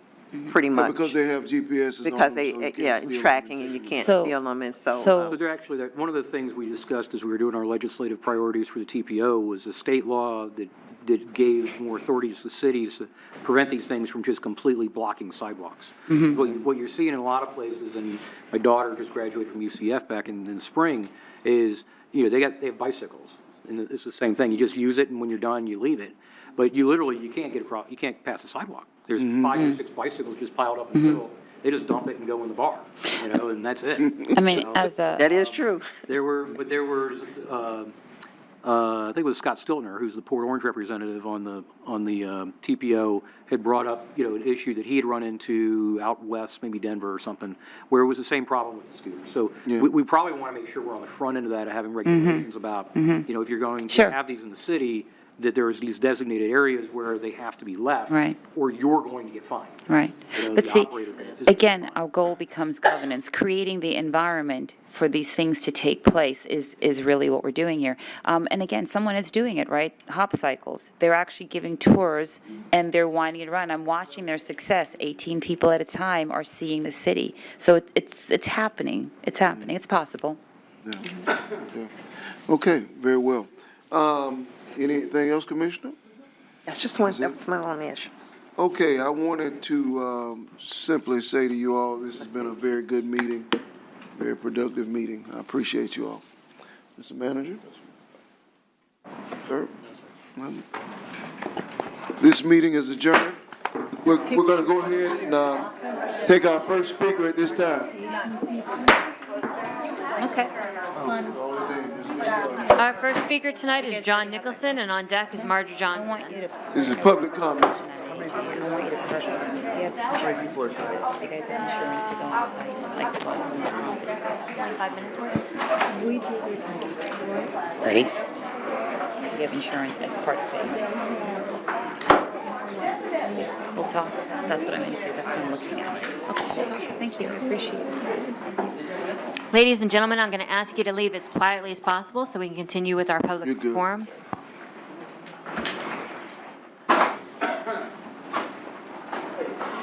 You can go ahead, Mr. Nicholson. All right, John Nicholson, 413 North Grandview Avenue. Two things. One on the First Step Shelter. Rob's worried about people being dropped off from the cities. They were doing that already. Ruth, you get your fair share. Daytona Beach Shores drops them off at Sunsplash Park. Juanita, you get your fair share. They drop them off on Main Street. Ormond Beach drives, I watch them. They drive to the Anderson parking lot. The Ormond Beach police pull in. The guy gets out of the car, takes out his bag, and the cop pulls back to Ormond Beach. They do this already. So all of the communities here, with the exception of Rob, all get homeless people dropped off in your communities as it is. It would be less if they would drive them all the way out. One, the cops don't want to drive all the way out there in the first place. Secondly, nobody wants to be out there with nothing. They can't panhandle, they can't walk to a bathroom, they can't do all of this stuff. Secondly, I was going through some documents from the 85 to 95. I keep a lot of records I'm trying to get rid of. Strategic Planning Committee goes before the City Commission. Kerry Smith was our City Commission manager at the time, and he decided we needed a strategic planning session. He had had one in his previous city, he wanted one here. We had gone through a meeting called Take Part 2, Take Part 3, which created the concept of having many of the buildings that are already finished. The hotels that are on the ocean front, the expansion of the Ocean Center, the parking garage that's over there, Daytona Lagoon, and the News Journal Center were all thought of and projected to be built. I think we need another one of those to get together what we want, where we want it, and push for it. We did a big thing years before that, Kelly, when we did the LPGA, we did the marina. There were a lot of things that were thought of, planned, and executed. I think it's time we do it again. We need to get off the dime and create our own city. Thank you. Thank you. Our next speaker is Marjorie Johnson, and on deck is Robert Stoltman. Marjorie Johnson, 122 South Key Street. I'd like to thank Ken for a video in our meeting because it does need to get to the public since you all cut it off. I'd just like to say I approve of the monies that was allocated to pave the other part of Martin Luther King. And I looked at the total that's going to be adjusted. The contract price I saw was $2.7 million, and the adjusted contract time will be 321 days. Well, I'm not happy with the delay that's going to occur to fix that street. I know the contract requested an extra 321 days to compensate for the delay caused by the redesign of the sanitary sewer system. So a lot of people are unhappy about this. At the last meeting, we had 3 people to come before this podium that live in Zone 6 that criticized the flooding problem, the streets that need to be repaired. We have a cracked up place outside out there that you all haven't fixed. That needs to be fixed. I don't know why these people are leaving this podium. Gilliland is still here. I see he sits here. He doesn't leave. And the rest of them, Danette Henry leaves, and Aaron too. You are here to represent the people. Service is the price you pay for the space that you occupy. And you're sitting here occupying space. We had 3 people who came to this podium from my zone, Kathy Washington on the planning board, and spoke about the many projects, the dilapidated streets in my zone, and also the fact that we also have personal tax on our taxpaying residents and voters who are not allowed to speak until after the meeting has been adjourned. You ought to be accountable to our taxpaying residents and the voters. And you attacked us when you took us our minutes away and put us down to 2 minutes. When Derek and all of you got here, we had 3 minutes before, 3 after. Now we're down to less than 2.5. So I would like to say to you that next year is an election year for they leaving. You don't want to do your work, you should vacate the position. Thank you, Ken, for videoing this. Our next speaker is Robert Stoltman, and on deck is Jessica Foreman. Hello, everyone. Robert Stoltman, 2305 Valdavia. I want to thank Rob, and I want to thank Mrs. Reed, the mayor, Mrs. LaMagna, and Ruth, and also Quinita for staying to listen to public comments. I mean, what's really hurting, I think, this town is that people don't realize that every paperclip, every piece of paper, that podium you sit on, that's the citizens. So you've been really cruel to me, and all I've ever tried to do is help you. I submitted a plan to Quinita. Here's the plan. I don't know where Mr. Cameron, government relations went, but you guys took a walk amongst the tombstones, and, Mr. Chisholm was with them. And I've been walking that same tombstones for 20 years, always thinking, why does it have to be like this? Why can't it be beautiful? Now, every single thing I've ever done, initially, there's a lot of excitement. I look out there looking at all the mayors that were here before you. I started trying to do this when Bud Asher was the mayor. And he told me that he wasn't a strong mayor and this and that. And then we brought our first plan for a tower in '06. And that was given to Mr. Ritchie. He took the plan, he looked at it, he said, my God, this is what I need to rejuvenate my corridor. Me and Mr. Biddor sitting right there, we're totally elated. We leave, we never heard another word from him. Went to Mr. Chisholm and the whole thing died. So, never gave up. Reed told me that we would never be allowed to develop the property. This is a map that was made by the county for me. It's all GIS mapping. And what that is, that's 40 acres of land that's for sale right now, derelict buildings. Now, I built this thing, my collaboration with Mr. Morowitz was electric, and then everything shut down. So after that, what I did, when I saw that I was going to be blockaded after the 4th time with City Hall, I went to the FBI. And they've been watching all of my stuff ever since I started this. Every interaction with everybody I did, from Jim to Quinita to you to anybody that's doing whatever they're doing. You know, we're going to get to the bottom of why you guys won't succeed. Thank you, sir. Our next speaker is Jessica Foreman, and on deck is Aletha Dames.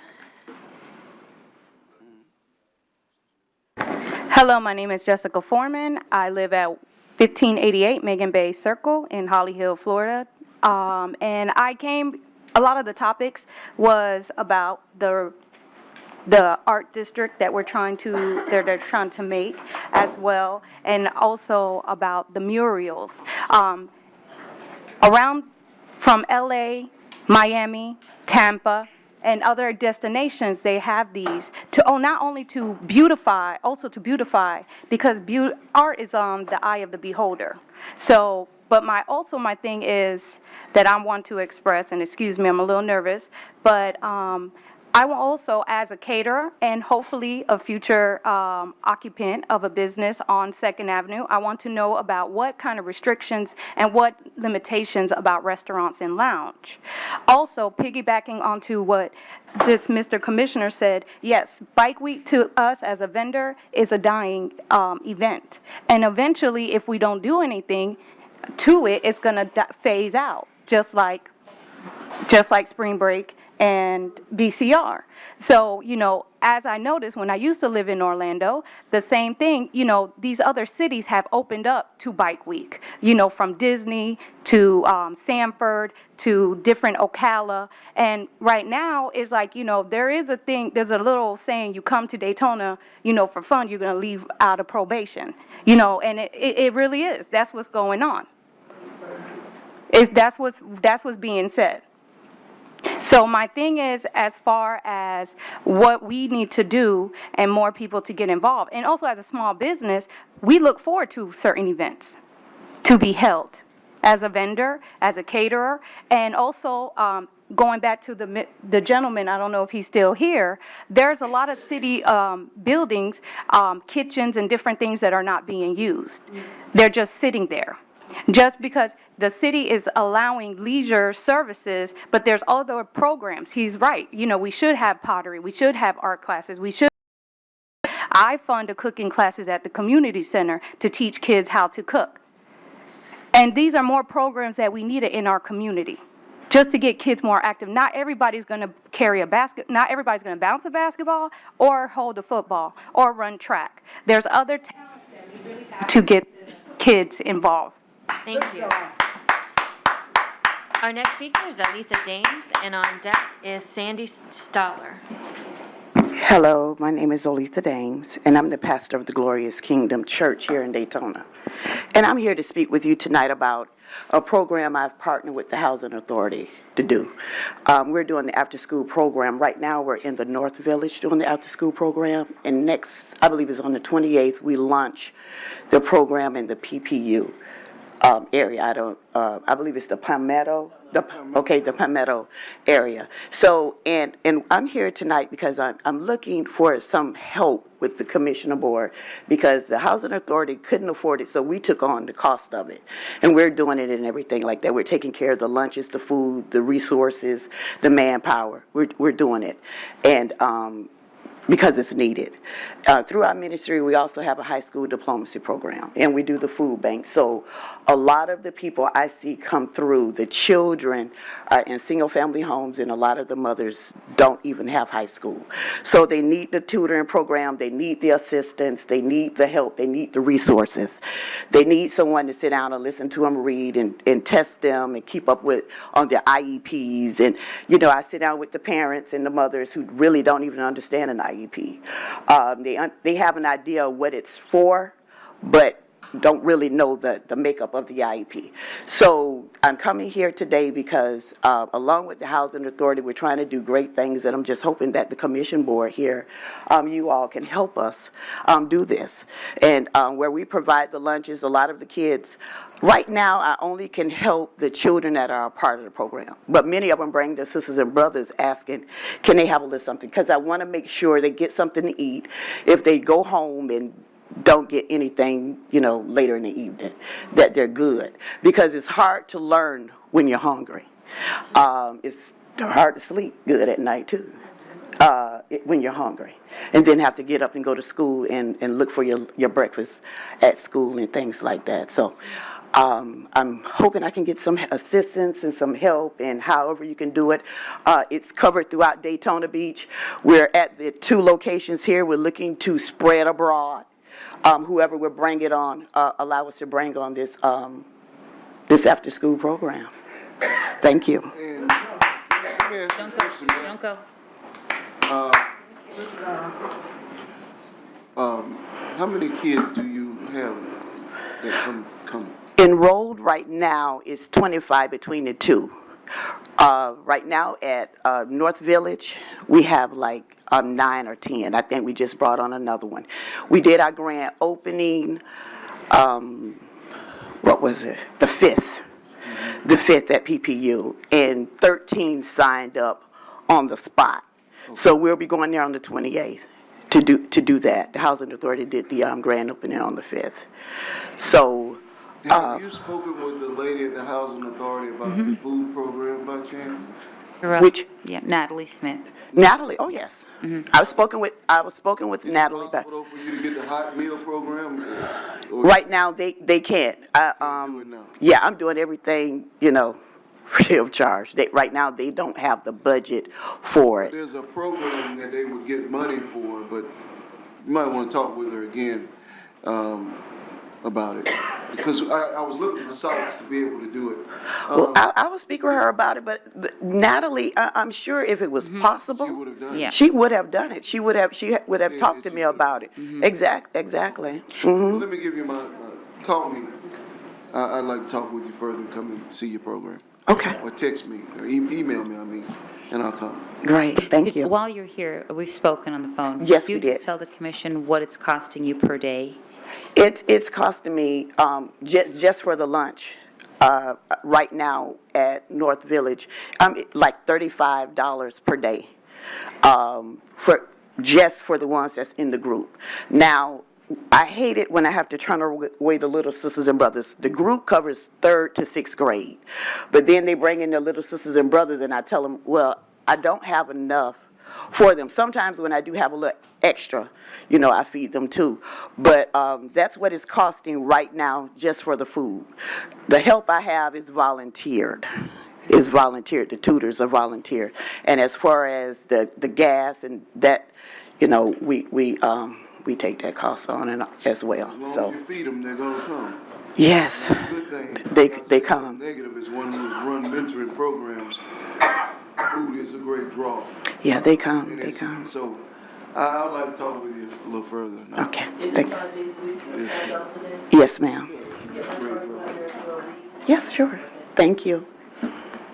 You have a blessed evening. Pleasure. Our next speaker is Sandy Stoller, and on deck is Ken Stoller.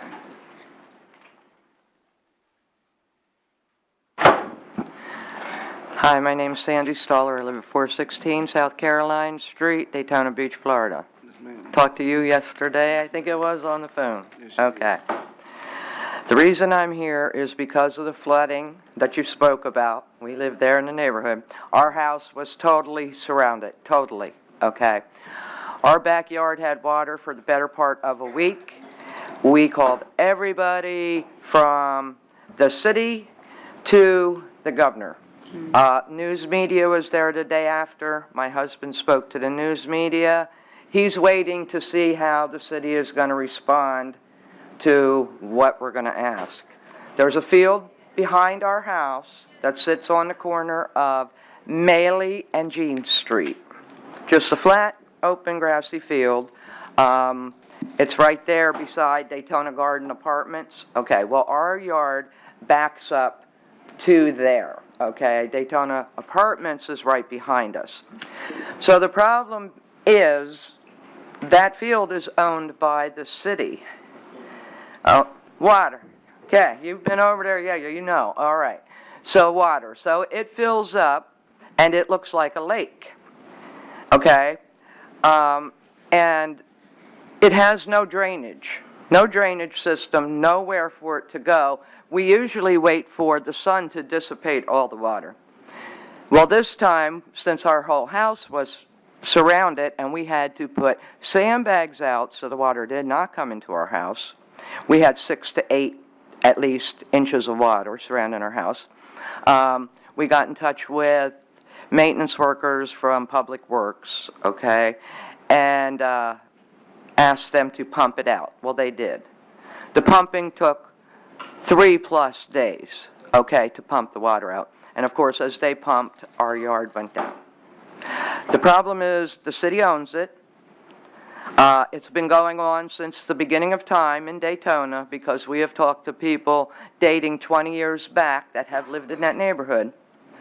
So it's a problem that the city does know about, but up until this point, that house that we bought was a rental. So it was never addressed. Okay, and we need a drainage system put in there or I'm going to have to sue the city of Daytona because the city of Daytona don't have the right to flood my personal private property that I pay taxes for. Thank you, ma'am. I have a question. Is your house a little greenhouse? Used to be green. Okay. That ugly green one, yeah. Okay, yeah, we painted it. You know the house. Can I ask a question? Is that in a flood zone? Oh, no, that's in a flood zone, right? So how does, in a flood zone. right, so how does that work? I mean, how do we, because the same thing happens in Uptown. There is a city where you have, where it's a flood zone, and there's nowhere to move that water from that flood zone. And the only, I swear I think it is in that Main Street area. It's Gene and Yeah, the flooding that occurred in your situation this time occurred because Nova Canal overflowed. Okay. And the reason it overflowed is because Nova Canal was not maintained by the state in a way to keep it from flowing. So it overflowed into your subdivision, into the areas, not necessarily your subdivision, into the area. But is there any, because if you know what this square is, this is Orange to Maley and Caroline to Jean, am I correct? Yeah. Maley, we're between Maley and, I don't know, what is it, Loomis? Yeah, Or look. up here? Loomis? Are you on this end? No, she's on there. Oh, she's on this end. Are you on the corner of? I'm right behind, huh? Are you on the corner of Maley and Caroline? No, no. We are not on the corner. That's, okay, you have that house, then you have another house on the corner, then you have an open lot that they use from the apartments over to the projects, then it's our house. So you're on that side? Okay. We're on this You're side. the south side. All right. Yeah, okay, Maley's over here. Okay. Okay, now, if I can respond to what you said. Let me just finish. Well, we had a discussion tonight about that, you know, the issue of solving the flooding in that area. We've done the study.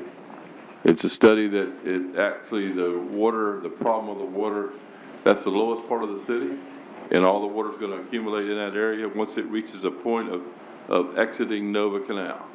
And that's what's happening. If the solution is to find more outfalls into the river from that point, if it is where I think it is. If it's in the area, is it in the bowl? It's not in a bowl, it's in a flat field. Commissioner Reed? Is it in the bowl where we got all the flooding over there? Yes, it's in the bowl. Yeah. You're in the area that is influenced by what I just said. And we've done studies. We've done a bunch of studies to find out the problem. The solution is beyond our capability at this point. And what we're asking for, we're going to the state government, to the federal government, to assist us in finding another outfall and finishing the studies that shows how we're going to move water out of that area. The other solution is to then buy out those properties that are flooding, because you can't solve it from a practical standpoint in that area right now. You can if you have open sewer drains, and if you have drainage in that field.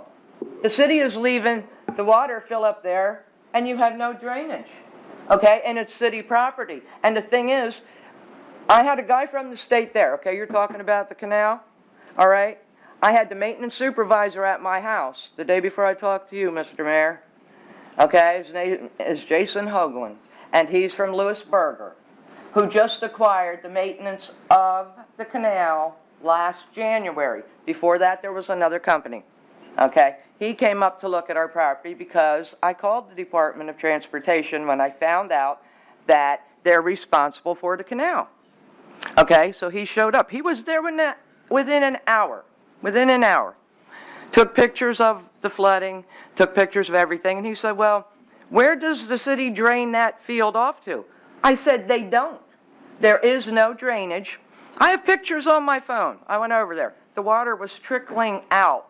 There's no gullies for it to travel through, nothing. It was trickling out over the sidewalk, and that was the drainage for that field. The problem has been going on. I know for 15 years, the neighbor that got flooded had to take out a $22,000 FEMA loan to redo her house. Okay, we've heard you, and I understand that. Let him- Our next speaker is Ken Stoller. Yeah. This problem is an ongoing problem. I've done this kind of work. What needs to be done is the field needs to be dug down, gullied, so it can hold the water. In that gully has to be a concrete drainage. You drain that 100 yards up into the sewer line that's right on the corner. It's not going to cost you $1 million to do this. That will prevent that from overflowing and making my backyard the city's runoff. I am not selling my house. That you can get out of your head right now. The only reason why you had anybody pump that field is because I called up the city and threatened to sue them. In 14 years, they have never pumped that property. I talked to the state. The state said, you're at fault. Even though that canal blocked up, you people do not take care of the maintenance of the drains that are on Caroline Street. There's one drain, you couldn't pour a glass of water down it because it's got trees and grass and stuff like that. There's absolutely, I don't care when you put the plumbing in. If you put new plumbing in and you don't maintenance, you have a problem. You're telling me something that I worked at, that I know how to do it. If you put a drain in the middle of that field, it will stop flooding that area. And along with the maintenance that should be done, those drains should be looked at once a month. With the way that Florida grows vegetation, it's ridiculous not to. All I do is see cars run up and down from maintenance. Nobody ever stops and checks the drains out. I've been there 2 years. I've seen nothing. And every time it rains, I have to sit and worry that my house is going to be flooded out. Thank you, sir. No, I'm not done. Oh, your time's up. Yeah, you are done. 2.5 minutes. Let's go, man. Have a seat. Your time's up. See, this is what I mean. Relax. You can come in here. Let's talk outside. No, let's not talk your time outside. is up. I came to talk to Let me tell you the something, pal. city This is how it's council. gonna work. You're gonna leave now, okay? We don't do business like that, all right? You Want to talk? We Outside, can we'll talk outside. No, you want to, Your time's up. Just Come go. on, let's go. We Just wanna go. home. He's got Right? 2.5 minutes. That's all they wanna do. You can come back the next time. And I What was their address? 416 no, South I Caroline want Street. justice. Sure. Yeah, this isn't how it's gonna happen. I can't deal with you, man. Just go. Let's go. Enough. Our next speaker is Matt Reinhardt, and on deck is Jim Cameron. Yes, you are. Okay, go ahead. Is there a Matt Reinhardt? Oh, he's coming. Matt Reinhardt, 317 North Paul Revere Drive, Daytona Beach, Georgetown subdivision. I was here a couple months back with regards to the speeding issue in the Georgetown subdivision on Yorktown. Since that time, of course, the chief is not here for me to give him praise and kudos, and Commissioner, I appreciate it was like immediate looking into that, and I appreciate that. I understand a speed study was done. According to Daytona, the average speed limit was 9 miles per hour over. Well, it's still 34 miles an hour in a residential zone. Since that time frame, the four-way stop sign that I kept referring to that was just a suggestion for some drivers, there has been a family that's moved in. They have a small child on the corner of Paul Revere and Yorktown. That seems to be the gathering place for all the children now, which draws some concern with the amount of traffic that goes through there. The other night, we wanted to do our own study. We have security cameras that face that area. During the rush hour, there was 198 vehicles that went through that four-way stop sign. So that is becoming a regular cut-through. Their signs are posted for no heavy equipment trucks. However, we witness that now that they've caught wind of the fact that that's a cut-through, that's occurring as well. Efforts are being made. I understand that's not Daytona PD's primary concern as far as traffic is concerned, but until something happens, I don't want to see a child get run over or an elderly person out walking the vehicle, or myself, that cars go racing through that area. It is a very target-rich environment. I was just giving you kudos, Chief. I thank you very much. Officer Kuko, by the way, excellent job. She's always there. So we just want to tell you, don't give up. Please keep coming.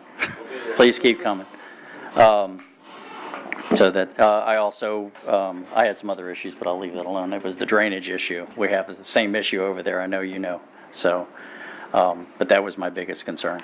What more is it that you're suggesting we could do to make it safer? Well, I mean, the police presence is there. I understand that we're not the only concern in that area. I don't know. We had talked about the speed hump possibility of slowing traffic down. The signage is there. Stop signs are there. No big trucks. I mean, the signage doesn't seem to be helping. Those just appear to be suggestions. So it doesn't meet the threshold? I don't know what that part of the study did show. Go out and get. I'll check on it, but I don't think it did at the time. But we wrote 50, 60 tickets out there. We're there all the time. We're there in the mornings at night. Yeah. It's like mandated when you come to work, you go right down there, and that's your zone, you stay there and work. We're writing stop signs. They're not even giving warnings out, they're just writing tickets. So as soon as when they're not answering calls for service, they're right back in there. The motors are on it. Well, even if you're giving that many tickets, I mean, the threshold is just a suggestion, right? I think the threshold's based on the speeds. A lot of them aren't for speeding, a lot of them stop sign violations, other violations also. There's people speeding there, but I don't think the study's not showing consistent to what we're. Is this road a through road or is this a neighborhood road? It's a neighborhood road becoming a through. That way, but it would take you a long time if you cut through there to get to Clyde Morris. Well, You just go straight down Bevel, and then make the right on Clyde Morris. So Yeah. I don't know, a lot of college kids that live back in there. they also avoid that intersection there at Bevel and Clive Morris. That's becoming more and more traffic as businesses start to grow down that area, which I'm all in support of. Those are major. That is it. Yeah, and What road are you talking about? I'm at Yorktown. Where it cuts through off of Bevel. So you could be coming down Bevel Road to Yorktown, cut through and go right to Big Tree. Chief, you know what street it is? Yeah. All right, get with the public works director back there, and you guys look at where would be a place, as long as it's not a through road, major road. No, it's not. We can put speed bumps in. Yeah. We don't have to have 51%. Okay. So we can put 2 speed bumps in. You have answered my prayer. Thank you very much. Terminates at Big Tree, and then people make a left and then go back. Yeah. And it seems like they're avoiding that. I mean, people are passing us as we're going through. Daytona has even said, Sergeant Ransom has often said, he says, we don't even have to be hiding. He goes, and Sergeant Ransom lives in the neighborhood right next to me. I'm talking, he's a motor supervisor. Let's try putting them in, and as long as it's not a traffic hazard. That'd be awesome. Okay for doing. Thank you so much. Appreciate it. Thank you. Our next speaker is Jim Cameron, and on deck is Jenny Nazat.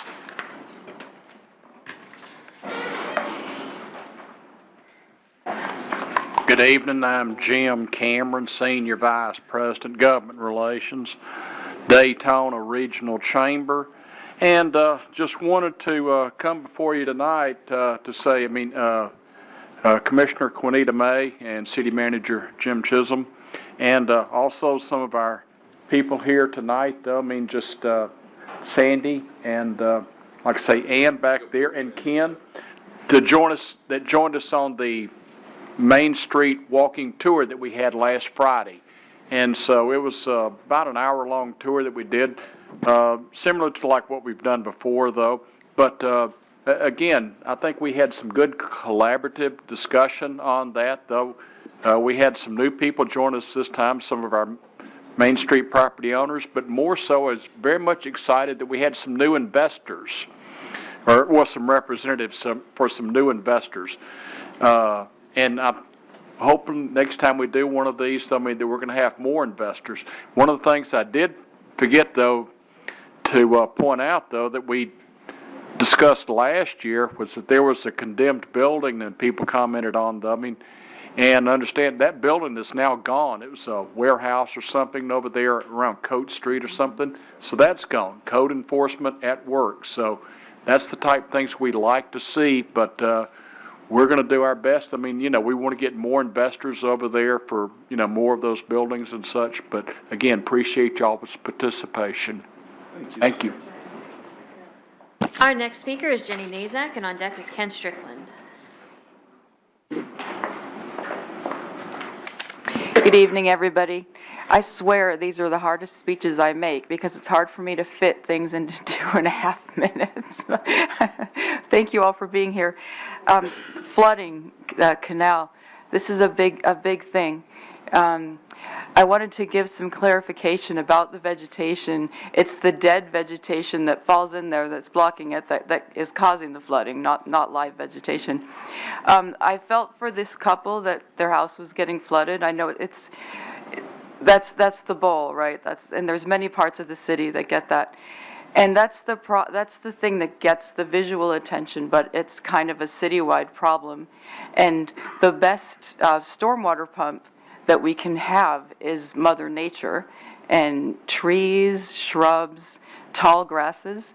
And green infrastructure is this really hot word right now nationwide, and I don't know how much you all have been hearing about green infrastructure, but there's actually federal support and other kinds of support for cities to create green infrastructure, swales, plantings, and I will keep, I've been sending you guys my green city notes about green matters that hopefully you've been getting, and I'm going to make a special issue and compile some green infrastructure resources, because actually drainage is one way to you don't want water sitting, but one of the best, most effective things is vegetation. You want more surface area to uptake that water, and it also acts as a filter to keep excess nutrients out of our waterways. That's causing a problem right now.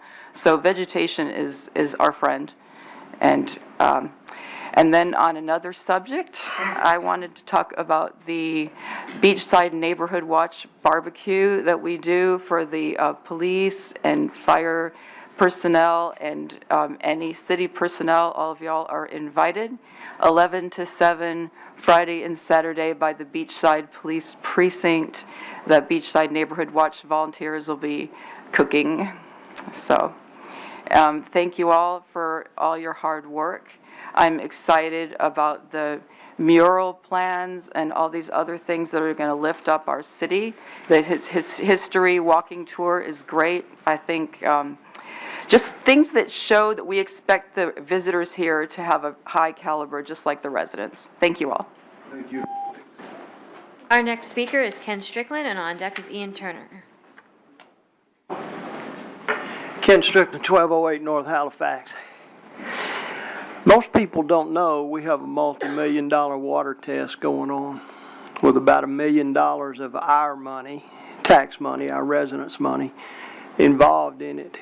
Would it be possible, without doing a public records request, because that usually only reaches whoever asked for it and a couple of folks they know, where we stand with that. How's it going? What's going on with it?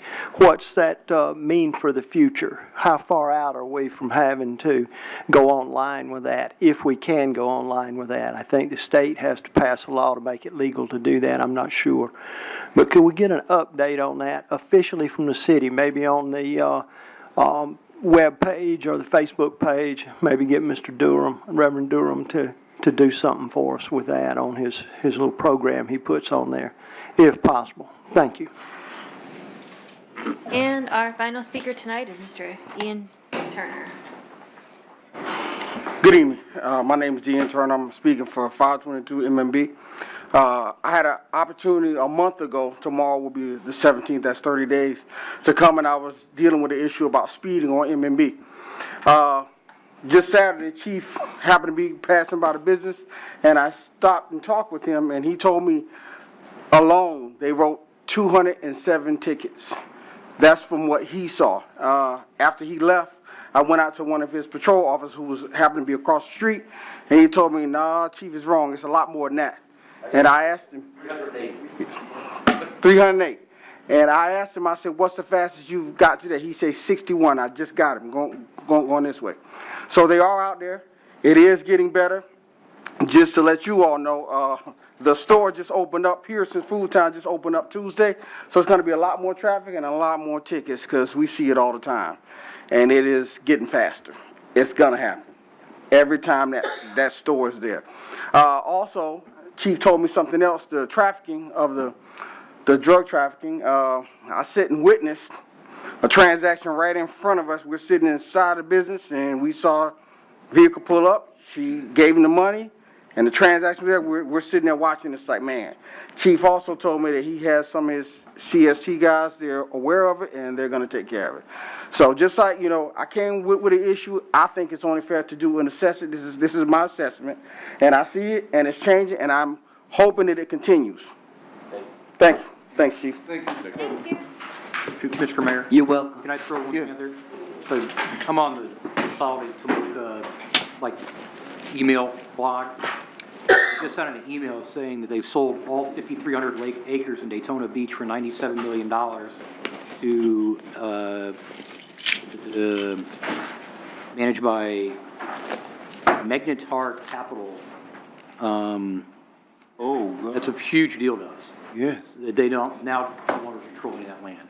That includes all the raw land and all the properties currently under contract. So we're going to need to learn a little more about what this company is. I think there's still going to be the land manager for them, though, if in the. Says that they announced the closing of the sale of a controlling interest in the wholly owned entity that holds the company's remaining land portfolio of approximately 5,300 acres. So all of the land, even land that's down here? We're going to need to do some looking to see what happened there.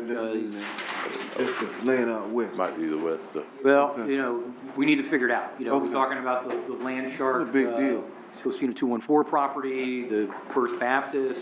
Yeah. We just talked about west, but just so everybody kind of knows, this is a significant event in Daytona Beach. So we, hopefully we'll learn more quickly as to what exactly this means to all of us.